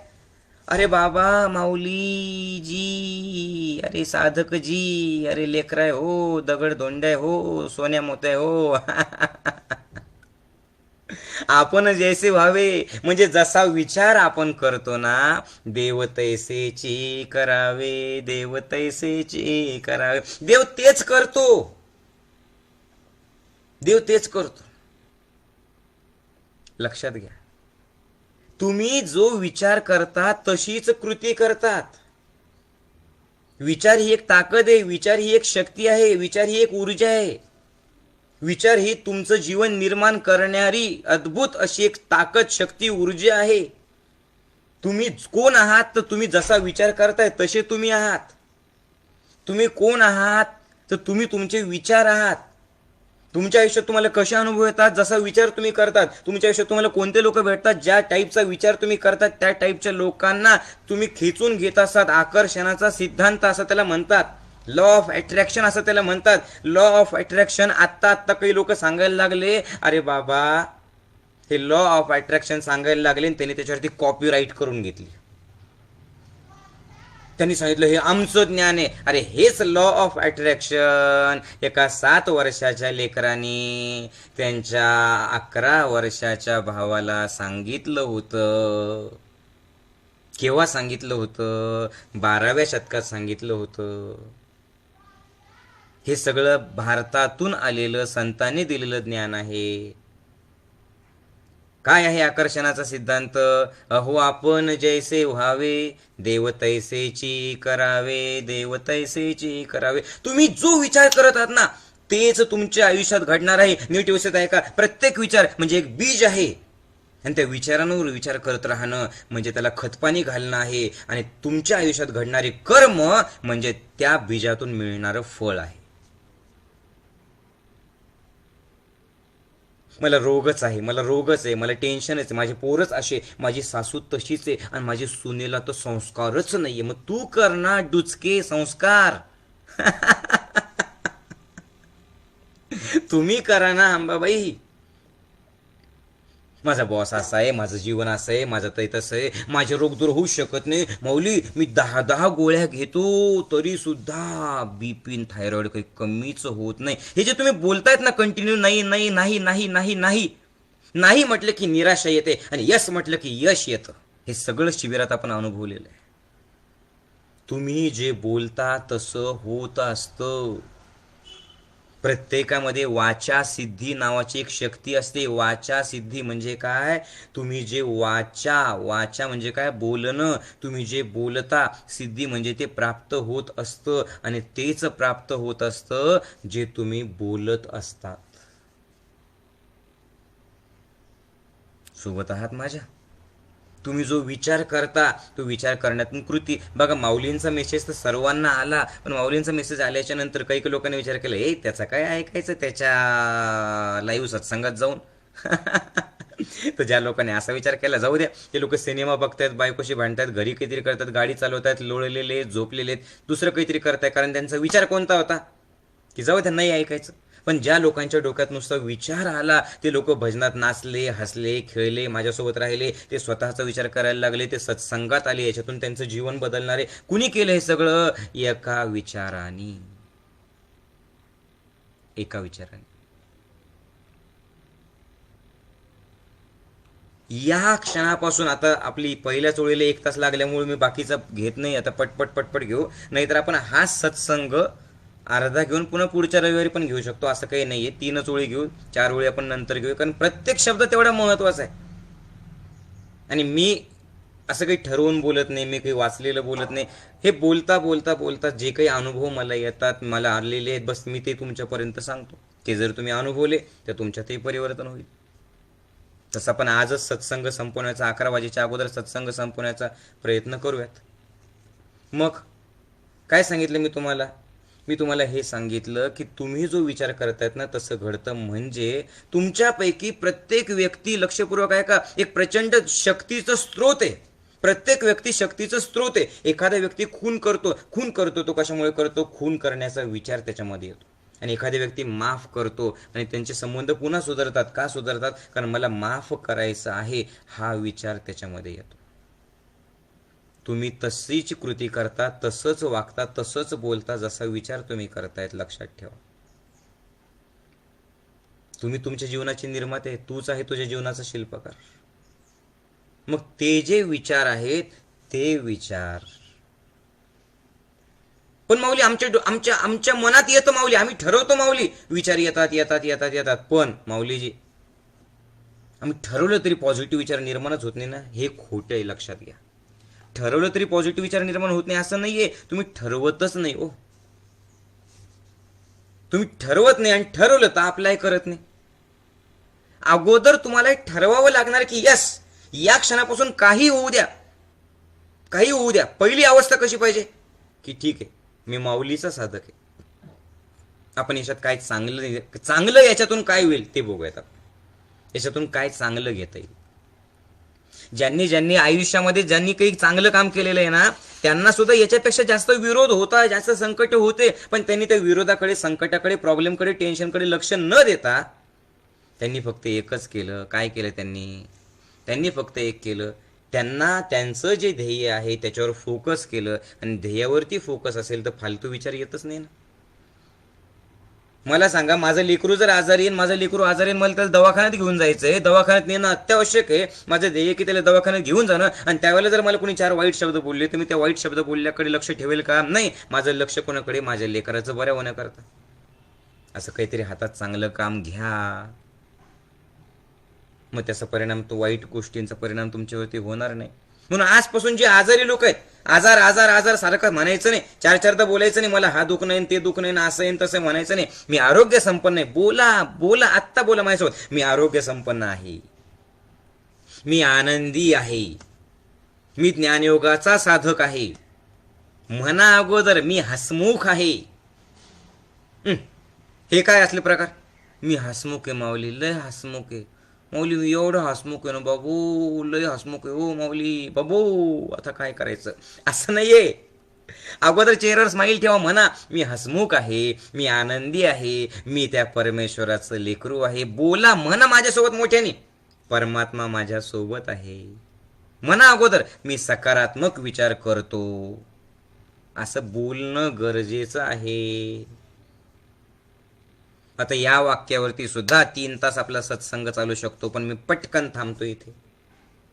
त्याच्यानंतर पुढचं, ऐसा नट नाट्य खेळ, ऐसा नट नाट्य खेळ, स्थिर नाही एक वेळ, स्थिर नाही एक वेळ. आता याचा अर्थ काय आहे? नटनाट्य खेळ याचा अर्थ काय आहे की हे जीवन म्हणजे एक रंगभूमी आहे. आता बघा, मी पुन्हा पहिल्या ओळीशी याला कसं जोडतो बघा. म्हणजे पहिल्या वेळेस मी नाही जोडलेलं, मुक्ताईंनी कसं जोडलेलं ते बघा. पहिल्या ओळ काय होतं की तुम्ही सुखसागर आहात, उंच नीच काय आहे तुम्हाला, पण ते सुखसागरात पोहोचण्यासाठी तुम्हाला हे कळणं गरजेचं आहे.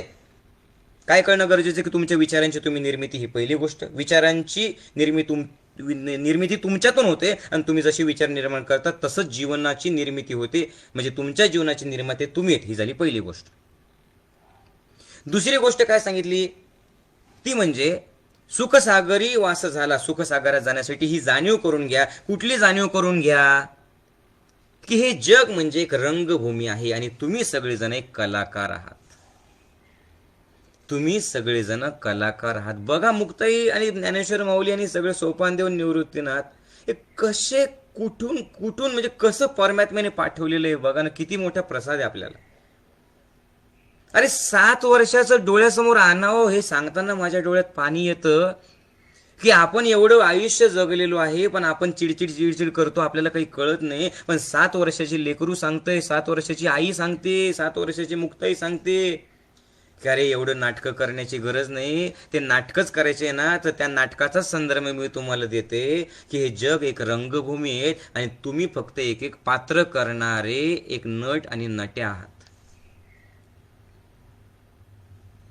ते पात्र बदलत राहा, स्थिर नाही एक वेळ. स्थिर नाही एक वेळ म्हणजे काय? मूवी चेंज होत राहणार आहे. जे आज आहे ना, कुठलीच वेळ सारखी राहणार नाही. तुम्ही एकाच गोष्टीत अडकू नका, तुम्ही तुमचं पार्ट चेंज करत राहा. हे जग रंगभूमी आहे. बघा, कुठून आलं असेल हो मुक्ताईंना हे नॉलेज इतक्या कमी वयामध्ये, की जी तुम्हाला मला सांगू शकते. तुम्हाला मला आज त्याचा उपयोग होतो, म्हाताऱ्या माणसाला सुद्धा उपयोग होतो. हे कसं आहे बघा ना, छोटा पॅक बडा धमाका. हे कसं आहे बघा ना, एक गोली खाओ और सब रोग दूर भगाओ. कौन से रोग? कौन सी गोली? गोली है ताटीचे अभंग, और रोग है दुनिया में जो कोई शारीरिक मानसिक रोग है वो हर रोग दूर हो सकता है. कैसे? बस जाणीव करून घ्या की तू अहंकारी ठेवू नको. तू फक्त हे सगळे रोल करणारा एक नट आहे. तू रोलमध्ये अडकू नको रे बाबा. सासू सुनांची भांडणं फॉर एक्झाम्पल बघूयात आपण कशामुळे होतात. आणि पुन्हा एकदा बघा, मी हे किती अत्यावश्यक आहे तुम्ही बघा. हे किती अत्यावश्यक आहे बघा. परवाची बातमी तुम्ही पुन्हा वाचली असेल, पुन्हा बघा. हे का गरजेचं आहे? आजच्या युगाशी कसं रिलेटेड आहे की ते सासू सोनांच्या भांडणामध्ये त्या नवऱ्याला एवढं डोकं फिरलं की त्या नवऱ्याने आत्महत्या करून टाकली. परवाची बातमी. पण हीच सासू तिच्या मुलीवरती मात्र प्रेम करते, तिला माफ करते बरं का.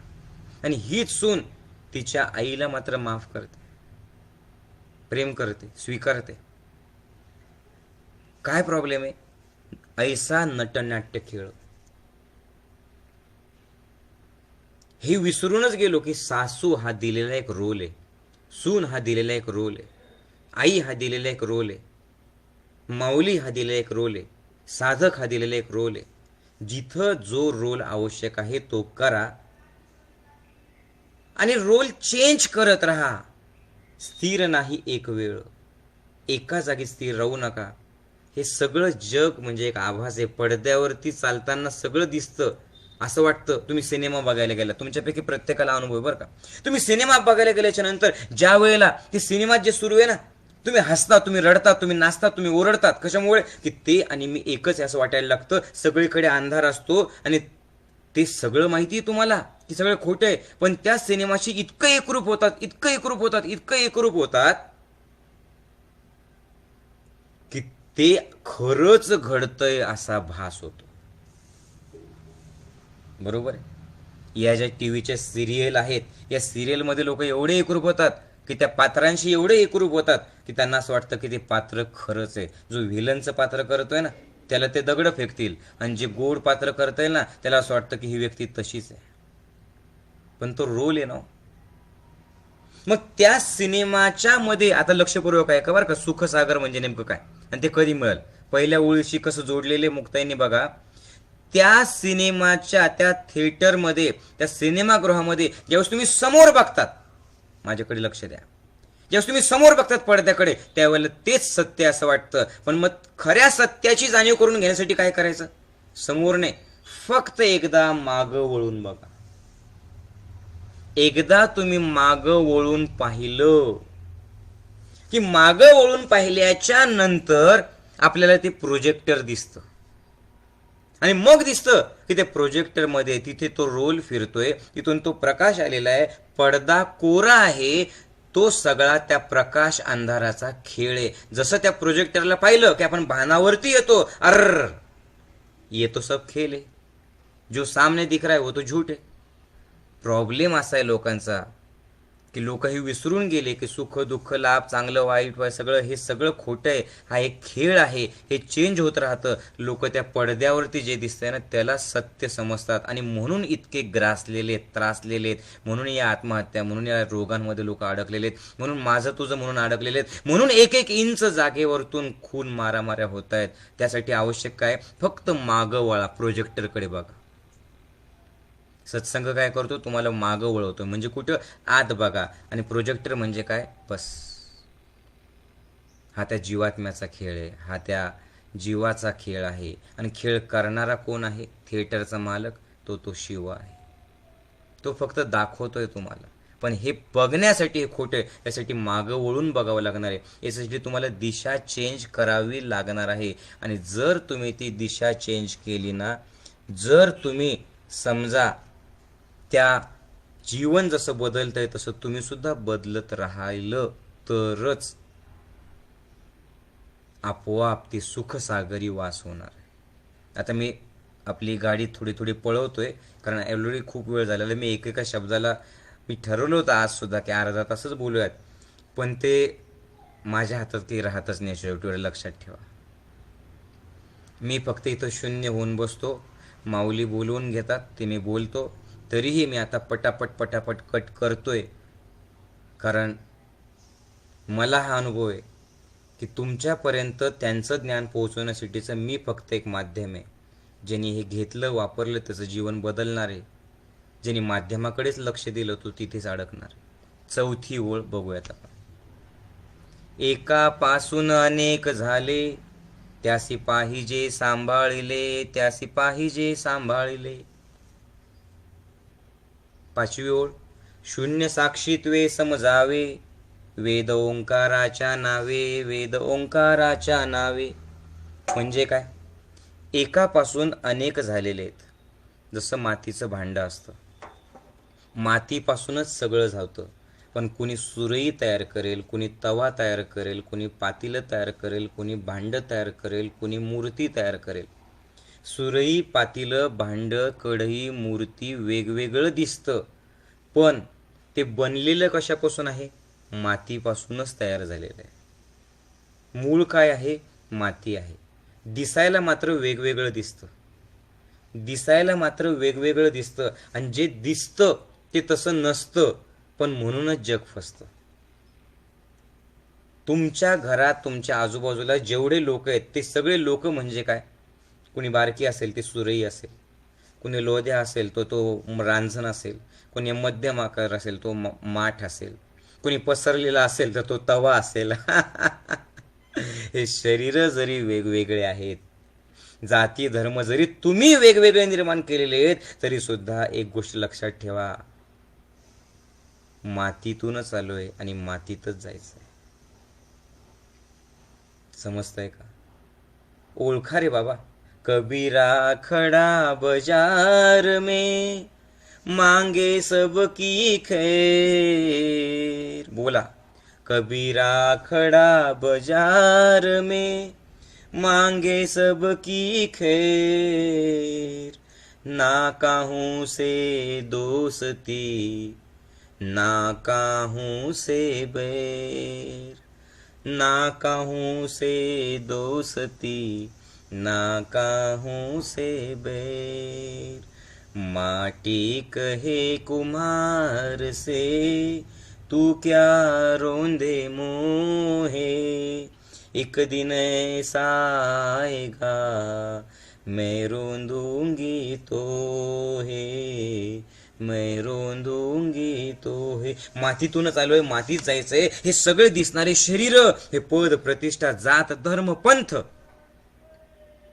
हे सगळं पडद्यावरचा खेळ आहे. हे जे दिसतंय तसं नाहीये. हे सगळं मूर्त्या आहेत ज्या एकाच मातीपासून तयार झालेलं आहे. एक दिवस फुटलं ना सगळं, त्याची पुन्हा काय होणार आहे? बोलत राहा मला. मातीच होणार आहे. एकापासून अनेक झाले. जसे समुद्राच्या लाटा, प्रत्येक लाट तुम्ही मोजू शकता, प्रत्येक लाट वेगवेगळीच आहे. पण लाटेला जरी मस्ती असेल, माज असेल की मी नाचते, मी येते, अरे बाबा किनाऱ्यावर गेल्याच्या नंतर एकदा तुला कळेल की समुद्राशिवाय लाट नसतेच कधी. तुझं अस्तित्व समुद्रामुळे. हा, लाटेशिवाय समुद्र राहू शकतो, पण समुद्राशिवाय लाट कधीच नाहीये. अरे तुम्ही आणि मी कोण आहे हो? तुम्ही आणि मी एक लाट आहोत. कुणी 8 वर्ष जाईल किनाऱ्याला जायला, कुणी 80 वर्ष लागेल किनाऱ्याला जायला, पण एक दिवस किनाऱ्याला जाणार आहे. ते किनारा येण्याच्या अगोदर या सगळ्या सुखदुःखांशी, या सगळ्या पदप्रतिष्ठांशी, या सगळ्या जाती भेदांशी किनारा करा आणि त्याच्याशी किनारा करून स्वतःच्या आत त्या किनाऱ्याला, त्या परमात्म्यारूपी किनाऱ्याला तुमची बोट लावा आणि त्या बोटीतून त्या परमात्म्याशी, त्या बोटीला किनाऱ्याशी लावून त्या परमात्म्याशी एक व्हा आणि मग तुम्हाला कळेल. हे शरीर वेगवेगळे, पण हे वेगवेगळे शरीरात एकच परमात्मा आहे. एकच परमात्मा आहे. जसं परळीला विद्युत केंद्र आहे, पण परळीवरून औरंगाबाद पर्यंत विद्युत आणण्यासाठी अनेक पोल आहेत आणि ते अनेक पोल आहेत. प्रत्येक पोल दिसायला वेगवेगळा आहे, पण काय वाहून नेतोय बोला? काय वाहून नेतोय बोला? वीज वाहून नेतोय. तसं प्रत्येक पोल म्हणजे तुम्ही आणि मी आहे, पण काय वाहून नेतोय? परमात्मा तत्व वाहून नेतोय. ती वीज ज्याच्या घरात पोहोचली तिथं लागला लाईट.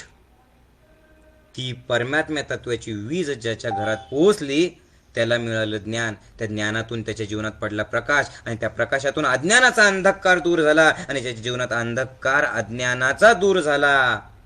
मग अज्ञानाचा अंधकार दूर झाल्याच्या नंतर कळतं एकापासून अनेक झाला, त्याशी पाहिजे सांभाळले. म्हणजे अहो हे सगळे आपलेच आहे हो. तुम्ही कशाला त्यांची नाराजी पकडता, कशाला नाराजी धरता? ते तुम्ही एकच आहे. द्याना सोडून उघडाना ताटी ज्ञानेश्वरा. कशाला नाराज राहता, कुणाला नाराज होता? तुमचंच आहे ना ते. तुम्ही तर म्हणता ना माऊली. मग तुमच्याच लेकरांनी जर तुमच्या अंगावरती जर शी केली तर तुम्ही स्वच्छ करता ना, त्याला समजवता ना, आणि त्याचं काही वाईटच वाटत नाही. अहो हे लेकरं कोण? हे जे बाकीचे तेही तेच आहे, तुम्ही तेच आहे, पण ते अज्ञानी लेकरं हो. त्यांना माहिती नाही अजून आपलं काम काय आहे. त्यांना ज्ञान द्यायचंय. आणि आईच जर नाराज झाली तर लेकरांनी कुणाकडे बघा हो, कुणाकडे बघा? तेव्हा हे आई माऊली एकापासून अनेक झाले त्यासी पाहिजे सांभाळले.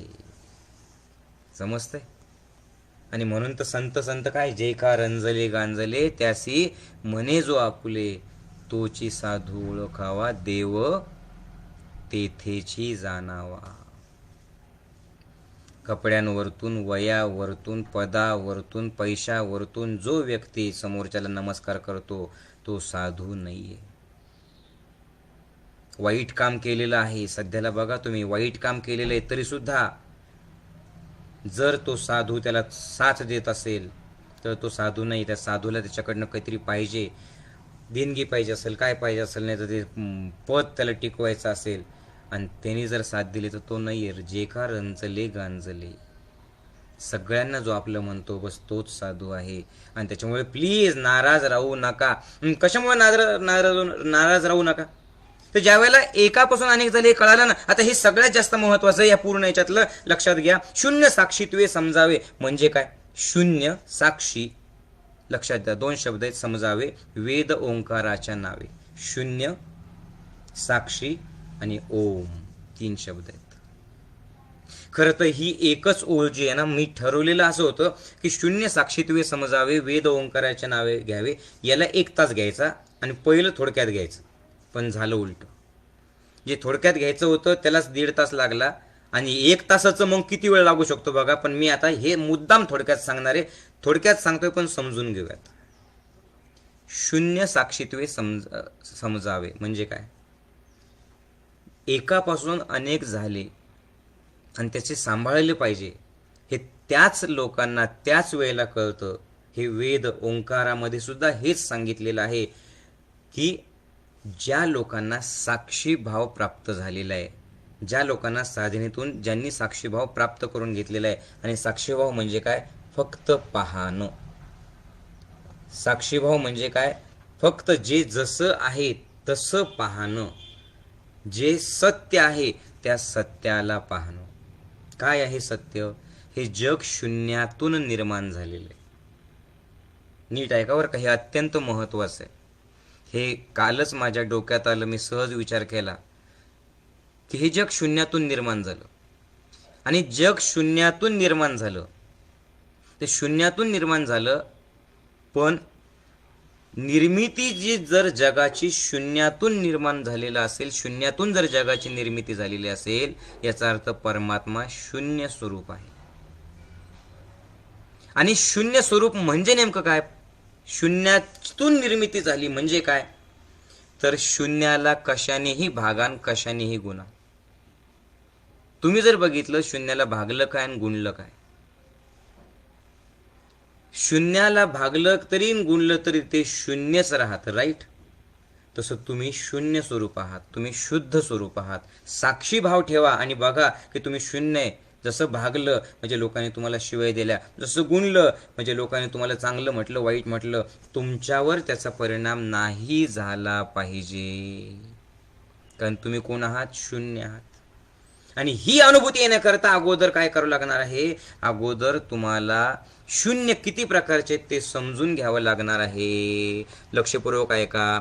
साक्षीभाव आल्यावर कळतं की शून्य किती प्रकारचे आहेत. पटपट पटपट पटपट ऐका, लक्षपूर्वक ऐका, म्हणजे तुम्हाला कळेल. हे खूप महत्वाचं आहे बरं का. हे काय आहे? 5 प्रकारचे शून्य आहेत. किती बोला, सांगा किती प्रकारचे शून्य आहेत? 5 प्रकारचे. कुणी सांगितले माऊली? मला काही कुणी सांगितलं नाही, मला जे जाणवलं ते मी तुम्हाला सांगतो. मी सांगतो तुम्हाला 5 प्रकारचे शुद्ध. कुठले कुठले शून्य आहेत ते माझ्यासोबत बोला, वाटल्यास लिहा, पटपट पटपट टाईप करत राहा. एक आहे शब्द शून्य. शब्द शून्य. नंबर 2 विचार शून्य. नंबर 2 काय आहे? विचार शून्य. नंबर 3 प्रतिक्रिया शून्य. काय आहे? नंबर 3 प्रतिक्रिया शून्य. नंबर 4 अहंकार शून्य. काय आहे? नंबर 4 अहंकार शून्य. आणि नंबर 5 क्रिया करताना शून्य, क्रियात्मक शून्य. काय आहे नंबर 5? क्रियात्मक शून्य. हे मला जाणवलं आहे ज्या वेळेला मी शून्य होतो, त्यावेळेला हे मला जाणवलं. आता म्हणजे नेमकं काय आहे ते तुम्हाला सांगतो. लक्षपूर्वक ऐका बरं का. म्हणजे नेमकं काय करायचं आहे, तर या सगळ्या शून्यावस्थेची अनुभूती घेण्यासाठी जे या 5 पायऱ्या आहेत. कुठल्या कुठल्या 5 पायऱ्या आहेत? ते सगळ्यात पहिल्यांदा तुम्हाला ही शून्यावस्था अनुभवायची असेल तर पहिल्यांदा शब्द शून्य म्हणजे पटपट पटपट ऐका. शब्द शून्य म्हणजे मौन, विचार शून्य म्हणजे निर्विचार होणं म्हणजे ध्यान, प्रतिक्रिया शून्य होणं म्हणजे स्वतःला जाणणं, अहंकार शून्य होणं म्हणजे ब्रह्मतत्वाशी एकरूप होणं, आणि क्रियात्मक शून्य म्हणजे अकर्म अवस्थेत कर्म करणं. अकर्म अवस्थेत कर्म करणं म्हणजे कसं बघूयात आपण. कारण आपल्याला शून्यावस्था अनुभवण्यासाठी काही मरण्याची गरज नाही, आणि मेलेला माणूस शून्यावस्था अनुभवतो तर त्याचा फायदा नाही. शून्यावस्थेतून जर क्रिया केल्या तर वाईट गोष्टींचा परिणाम तुमच्यावरती होणार नाही, आणि मेलेल्याला काही जिवंतच नाही, जीवच नाही, तर त्यांनी शून्य होऊन काय फायदा. मग जगताना शून्यावस्था अनुभवली तर आनंदच आनंद आहे, आणि जगताना शून्यावस्था अनुभवण्यासाठी या 5 पायऱ्या आहे. यासाठी पहिल्यांदा तुम्हाला काय करावं लागणार आहे? शब्द शून्य व्हावं लागणार आहे. शब्द शून्य म्हणजे काय? मौन.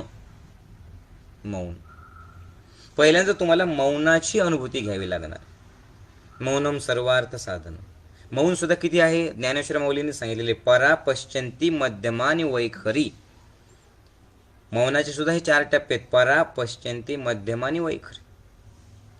वैखरी म्हणजे काय? बोलणं. नुसतं तोंड बंद केलं म्हणजे मौन आहे का? नाही. तोंड बंद केलेलं, काही काही लोक मौन पालन करतात. तोंड बंद केलं पण आतून उद्ध्वस्त झालेलं खुनेने सांगतात, लिहून देतात, माझं मौन संपू दे, तो थोबाड फोडते. आता हे मौन आहे का? हे वैखरी. फक्त तोंड, तुम्ही शब्द बंद केले. वैखरी म्हणजे काय? शब्द ते बंद कर, ते बंद करणं आवश्यक आहे. परा पश्चंती मध्यमा. मध्यमा म्हणजे इथून, परा म्हणजे इथून, आणि पश्चंती म्हणजे त्याच्या खाली, आणि परा म्हणजे काय? जिथून शब्द निर्माण होतात ना, असं मौन पाहिजे की जिथे शब्द निर्माण होतात तिथली अवस्था शांत झाली पाहिजे. म्हणजे काय? नीट दिसत आहे का? केवळ शब्दांचं न बोलणं म्हणजे मौन नाहीये. तुमचे शब्द सुद्धा मौनातून येऊ शकतात, कारण मौन ही अंतरात्म्याची स्थिर अवस्था आहे. काय बोललो मी? मौन ही अंतरात्म्याची स्थिर अवस्था आहे. काहीही घडू द्या बाहेर, आतून तुम्ही स्थिर. नुसते शब्द बंद करणं काय, त्याला थोडीच अर्थ आहे. नंतर काय होतं माहिती आहे का? आपल्या याचे सत्संग बघतायत बघा ताई वेगवेगळ्या, तुम्ही मेसेज केलेत मला कळलं कोणकोणत्या ताई आहेत. आपल्या शीतल ताई आहेत, आपल्या प्रियंका ताई आहेत, आणि त्याच्यानंतर आपल्या दीपाली ताई आहेत, आपल्या भवानी ताई आहेत.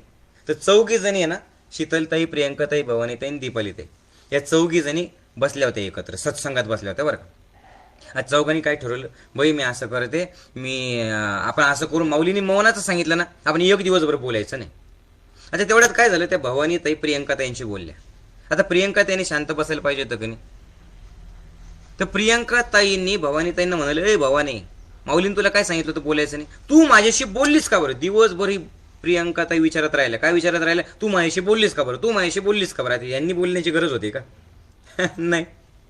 हे झाल्याच्या नंतर त्या जसं शीतलताईंनी बघितलं की प्रियंकाताई भवानीताईंशी बोलली, त्यावेळेला शीतलताईंनी शांत बसायला पाहिजे होतं की नाही.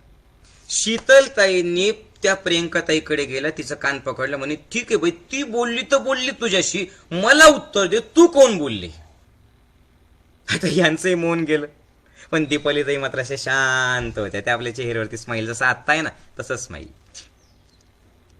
त्या सगळ्या गावात गेल्या आणि सगळ्या गावात सगळ्यांना सांगून आल्या, बाई तिघी पण एकमेकांशी बोलल्या, फक्त मी एकटीच बोलली नाही. मी लय हुशार आहे बाई, शेवटी मी टीचर आहे, मी एकटीच हुशार आहे, मी कोणाशीच बोलली नाही. कुठं? सगळ्या गल्लीत सांगून आल्या.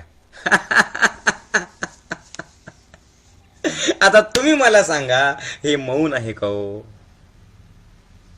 मग खरं मौन अनुभवण्यासाठी तुम्हाला चैतन्यवनात यावं लागणार आहे, कारण निसर्ग तुम्हाला मौन देतो.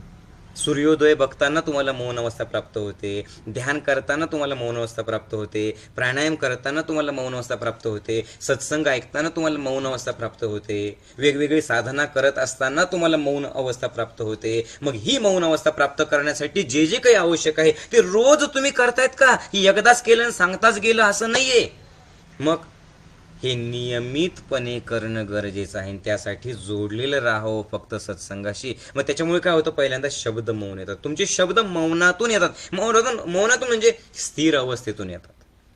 मग एकदा शब्दानी स्थिर झाला तर मग आपोआप निर्विचार अवस्था येते. निर्विचार अवस्था येण्यासाठी काय करायला पाहिजे? ध्यान करायला पाहिजे, म्हणजे विचार शून्य होणं. प्रतिक्रिया शून्य म्हणजे काय? ध्यान केल्याच्या नंतर तुम्ही काय करतात? प्रतिक्रिया शून्य होऊन जातात. बाहेर गोष्टी घडत राहतात आणि बाहेर गोष्टी घडत राहतात, पण तुम्ही त्या गोष्टीला प्रतिक्रिया देत नाही. तुम्ही शांत असल्यामुळे तुम्ही त्याला प्रतिसाद देतात. प्रतिक्रिया दिली तर तुम्ही त्या गोष्टीत गुंततात आणि अजून त्याच्यात अडकून जातात. आणि प्रतिसाद हा न अडकता वेगळं राहून काय आवश्यक आहे, काय करायला पाहिजे, ती कृती म्हणजे प्रतिसाद, ती शांततेतूनच येऊ शकते. की शांततेतून आली की त्या गोष्टीत तुम्ही अडकत नाही, उलट तुमचं जीवन अजून सुधारतं. सगळ्यांच्या लक्षात येते? हां, रेवकी देवकीचे सगळे साधक जे ऐकतात सगळे एकत्र येऊन लक्षात येत आहे? यस, रमेशजी, मधुकरजी, ज्योतिताई, वाघकाका, येत आहे सगळ्यांच्या लक्षात? अलकाताई, मोहनजी, यस, सोबत आहात माझ्या? Okay, very good, very good, छान. तर असंच सोबत राहायचं. पण हे सोबत राहणं म्हणजे काय आहे? हे सोबत राहणं म्हणजे काय आहे? ज्ञानेश्वरी, प्रियाताई, काय आहे सोबत राहणं म्हणजे? सोबत राहण्याचा अर्थ हा आहे, भीमरावजी, शशिकलाताई, वैभवजी, उमेशजी, सोबत राहण्याचा अर्थ हा आहे की स्वतःला बघणं की आता कुठल्याही गोष्टीत मी अडकणार नाही. समोरच्यानी जर शिवी दिली आणि तुम्ही डायरेक्टली त्याला प्रतिक्रिया दिली तर भांडणं वाढतात. मग काय त्याची शिवी ऐकून घ्यायची का माऊली आम्ही? नाही. जर त्याची शिवी तुला घेतलीच नाही, तुझ्याकडे घेतलीच नाही, तर तुला राग येणार नाही आणि त्याच्या शिव्या पुढं न देण्यासाठी जे आवश्यक आहे ते तू शांततेतून करशील. मग कुणाला सांगायचं, पोलीस केस करायची, की एक टप्पू ठेवून द्यायचा, की काय करायचं हे शांततेतून करशील. जसं रामाने सुद्धा रावणाला मारलं होतं, पण द्वेष भावना म्हणून नाही मारलं होतं, म्हणून रामाच्या हातून मेलं तो उद्धार झाला ना, बरोबर? पुन्हा सेम तेच उदाहरण जे जिजाऊंचं, अफजल खान, सेम तसंच. आणि त्यासाठी आहे ना प्रतिक्रिया शून्य पाहिजे. प्रतिक्रिया शून्य कोण होऊ शकतो? अहंकार शून्य. समजतंय? वैशालीताई, वसंतजी, दत्ताजी, काळेजी, नारायणजी, संतोषजी, मीनाताई, खूप जण आहेत, अशोकजी, व्हेरी गुड, अतकरे दादा, छान, नंदाताई, सुनीलजी, व्हेरी गुड, मारुतीजी, तर भाऊसाहेबजी, छान, खूप छान. तर मी बोलतोय ते समजतंय ना सर्वांना? हो नाही बोला. यस. मग आता स्वतःच्या जीवनात ते कसं पडताळून येईल ते बघा. एकत्र फॅमिली असते, जावाजावांचं काहीतरी होतं, सासू सुनांचं काहीतरी होतं, कुठेतरी काहीतरी कुरबूर होते, तर लगेच काय करायचं? प्रतिक्रिया द्यायची नाही. प्रतिक्रिया दिली नाराज होतील, रडत बसताल, नाही तर भांडण करतात. त्याच्याऐवजी शांत व्हा, स्थिर व्हा, एकच शब्द बोला. काय बोलायचं? All is well, all is well, all is well, all is well. ठीक आहे, जे आहे ना ते ठीक आहे. आता पुढं काय करायचं ते आपण बघूयात. कळत आहे? अपूर्वा ताई, रुचिता ताई, यस, व्हेरी गुड. चलो, प्रमोदजी, गुड गुड, लाखेश्वर जी, कृष्णा जी, यस, आप हो मेरे साथ में, ठीक आहे, व्हेरी गुड. रोहिणी ताई, छान. चला आता शेवटच्या 2 ओळी आपण, आणि ह्या शेवटच्या 2 ओळी सगळ्यात जास्त महत्त्वाचं आहे. कुठेही जायचं नाही बरं का, लक्षात ठेवा.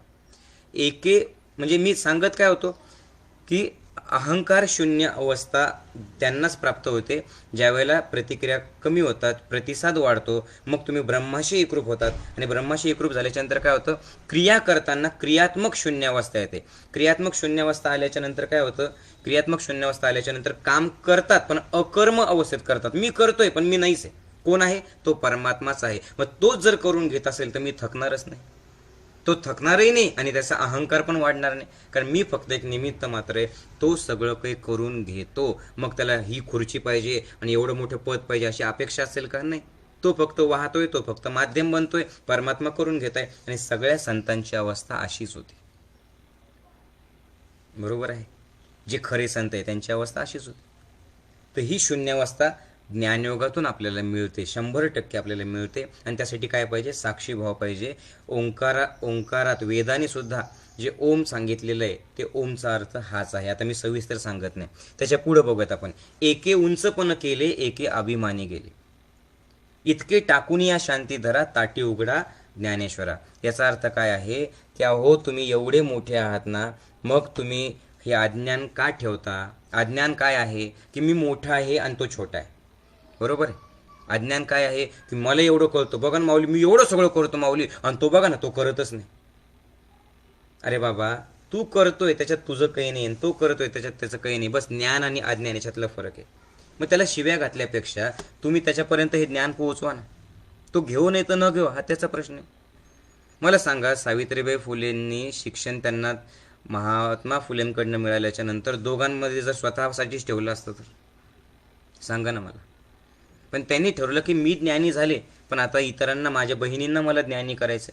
पण चांगलं काम करताना लोकांनी अगोदर शिव्याच घातल्या, शेणच फेकलं अंगावर. मग हेच तर आपलं काम आहे ना. आपण असं म्हणत बसायचं नाही मी लय भाजून तो असा फालतोय, मी दारू पित नाही आणि तो दारू पितोय, त्याला काय अर्थ आहे जगायला. उगी तक्रार करायची नाही लोकांविषयी. अरे ठीक आहे, तुम्ही पित नाही, तुम्ही शिबिर केलेले, तुम्ही चांगले, तुम्ही चांगलं वागताय आणि माऊली बघा ना त्यांच्या घरात कसं आहे. अरे असं बडबड केल्यापेक्षा ते आपल्यासारखे कसे होतील, त्यांच्या जीवनात आनंद कसा होईल, त्यांच्या जीवनात आणि कशी मजा येईल या साधनेची, ते सुद्धा तुम्ही बघा. त्याच्यामुळे तू उंच आहे तो छोटा आहे असं काही करू नका माऊली. इतके टाकूनी शांती धरा, ताटी उघडा ज्ञानेश्वरा, ताटी उघडा ज्ञानेश्वरा. हे सगळं उंचनी संपदा टाकून द्या आणि बस एकच काम करा, उघडा ताटी परमेश्वरा ज्ञानेश्वरा, ताटी उघडा. ताटी उघडा म्हणजे काय, आत्मस्वरूपाला ओळखा. कळतंय का. आणि याच्यासाठी आहे ना साधना गरजेची आहे. हे शेवटचे 2 मिनिटं आहेत पण सगळ्यात जास्त महत्वाचे आहेत. पूर्ण कॉन्सन्ट्रेशन ठेवून तुम्ही ऐका. साधना का गरजेची आहे, ज्ञानयोगाशी जोडलेलं राहणं. आणि मी काय म्हणतो, ज्ञानयोगाशीच नाही, कुठल्या ना कुठल्या चांगल्या मार्गाला जोडलेलं राहणं का आवश्यक आहे, ऐका. साधना कशासाठी आवश्यक आहे, नीट व्यवस्थित ऐका बरं का, लक्षपूर्वक ऐका. तुम्ही बघा, हा जो जन्म आपला आहे ना, लक्षपूर्वक ऐका. हा जो जन्म आपला झाला ना, जन्म झाल्याच्या नंतर तुम्ही जर पाहिलं असेल, 2 सख्खे जुळे भाऊ तरी सारखे वागतात का, नाही वागत. बरोबर. 2 सख्खे जुळे भाऊ सुद्धा सारखे वागत नाही. का वागत नाही. एक जन्म गुरु घरात घेतो, एक जन्म राक्षसाच्या पोटी घेतो. का घेतो, कारण लक्षपूर्वक ऐका, दिसायला सारखे असलेले 2 भाऊ सारखे वागत नाही. कारण हा जो जीवात्मा आहे, आता जीवात्मा काय आहे, पुनर्जन्म काय आहे, पुनर्जन्म काय आहे, पुनर्जन्म होतो का, जीव मेल्याच्या नंतर माणूस कुठे जातो, हे सगळं जर तुम्हाला जाणून घ्यायचं असेल तर त्याच्यासाठी सुद्धा यूट्यूबवरती पुनर्जन्म आहे का, हा एक सत्संग आहे आपला, पुनर्जन्म होतो का, तो सत्संग बघा, म्हणजे तुम्हाला अजूनही क्लिअर होईल. पण बघा, शरीर ज्या वेळेला मरतं, साधना का आवश्यक आहे, खूप महत्त्वाचं बरं का. साधना का आवश्यक आहे, शरीर ज्या वेळेला मरतं ना त्यावेळेला हा जीवात्मा बाहेर जातो आणि जीवात्मा बाहेर गेल्याच्या नंतर या जन्मातले कर्म, नीट व्यवस्थित ऐका, या जन्मातले कर्म, या जन्माच्या भावना, या जन्मातले विचार त्या जीवात्म्याला चिकटलेले असतात. लक्षात येतंय. या आत्ता करत असलेली कृती, आत्ता करत असलेले विचार, आत्ता करत असलेले वेगवेगळे मनात तुमचे भाव, हे सगळे भाव त्या जीवात्म्याला चिकटलेले असतात. आणि ते भाव, त्या इच्छा, त्या सगळ्या गोष्टी पूर्ण कुठे होतील पुढच्या जन्मात, तर ते आई बाबा हा जीवात्मा निवडतो आणि त्यांच्या पोटी तो जन्म घेतो. आणि म्हणून जर तुम्ही बघितलं तर 2 सख्खे भाऊ, आता एका वर्गामध्ये जर 100 पोरं असतील एकाच वयाचे, पण 100 पोरं 100 वेगवेगळ्या पद्धतीने वागतात. आपण म्हणतो माझी मोठी पोर गेले लाजवळीन, छोटी पोर गेले मस्त कोणाशी बोलते, किंवा हा भाऊ असा आहे तो भाऊ तसा आहे. असं कशामुळे होतं, तर आधीचे कर्म, अगोदरच्या भावना तुमच्या या जीवाला चिकटलेल्या आहेत. मग साधना काय करते, गुरुकृपा काय करते, लक्षपूर्वक आहे का.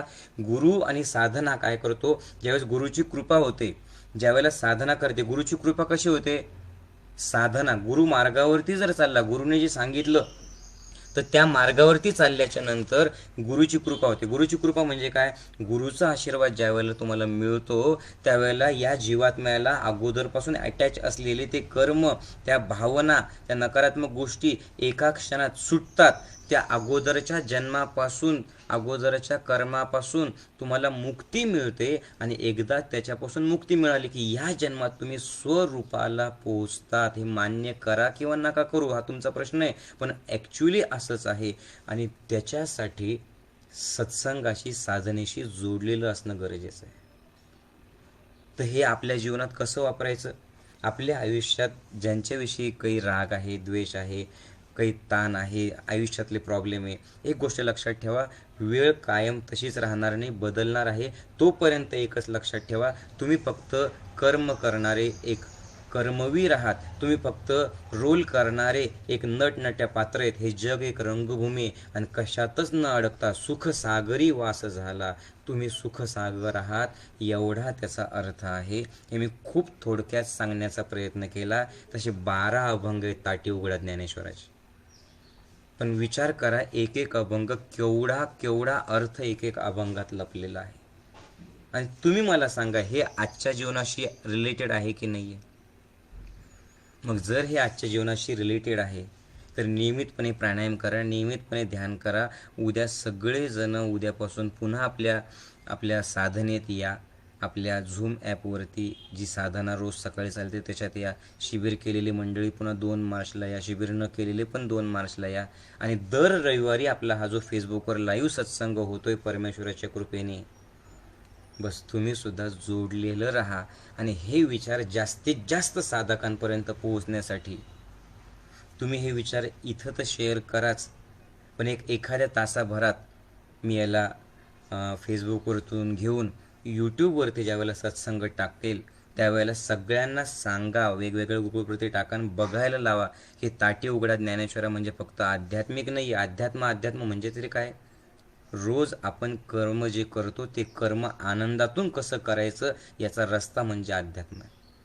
आणि आनंदात राहण्यासाठी तुम्हाला या सत्संगांना ऐकणं गरजेचं आहे. मोठे सत्संग आहे, लोकांना शॉर्टकट पाहिजे असतं. 2 मिनटात बोला, आम्हाला 2 मिनटात बोला, है ना. जे साधक नसतात, ज्यांना ही ऐकण्याची तयारी नसते, 2 मिनटात त्यांना 2-2 मिनटाचे सत्संग पाहिजे असतात. ते 10-10 दिवस दवाखान्यात ॲडमिट होतील, पण त्यांना 2 मिनटात सगळं इन्स्टंट पाहिजे असतं. इन्स्टंट खायचं, इन्स्टंट जायचं, इन्स्टंट मरायचं. कुठेतरी 2 तास तुम्ही बघा, जे माझ्यासोबत 2 तास होते, 2 तास 15 जवळपास 2 तास जर आपले झाले असतील तर तुम्हीच मला सांगा, निश्चित या 2 तासात काही क्षण तर निर्विचार अवस्था आली असेल. तुम्ही जर तिथून माझ्याशी जोडल्या गेला, काहीतरी तर परिवर्तन झालं असेल. आणि त्याच्यासाठी प्लीज जोडलेलं राहा आणि हे ज्ञान सर्वांपर्यंत पोहोचवा. पुढच्या रविवारी आपण पुन्हा सत्संगात भेटणार आहोत, ठीक आहे. तर सगळ्यांनी स्वतःला ओळखून सुखसागरी वास झाला, उच्च नीच काय त्याला, अशी वागणूक तुमची असेल हीच अपेक्षा मी परमेश्वराकडे करतो. जय गुरुदेव.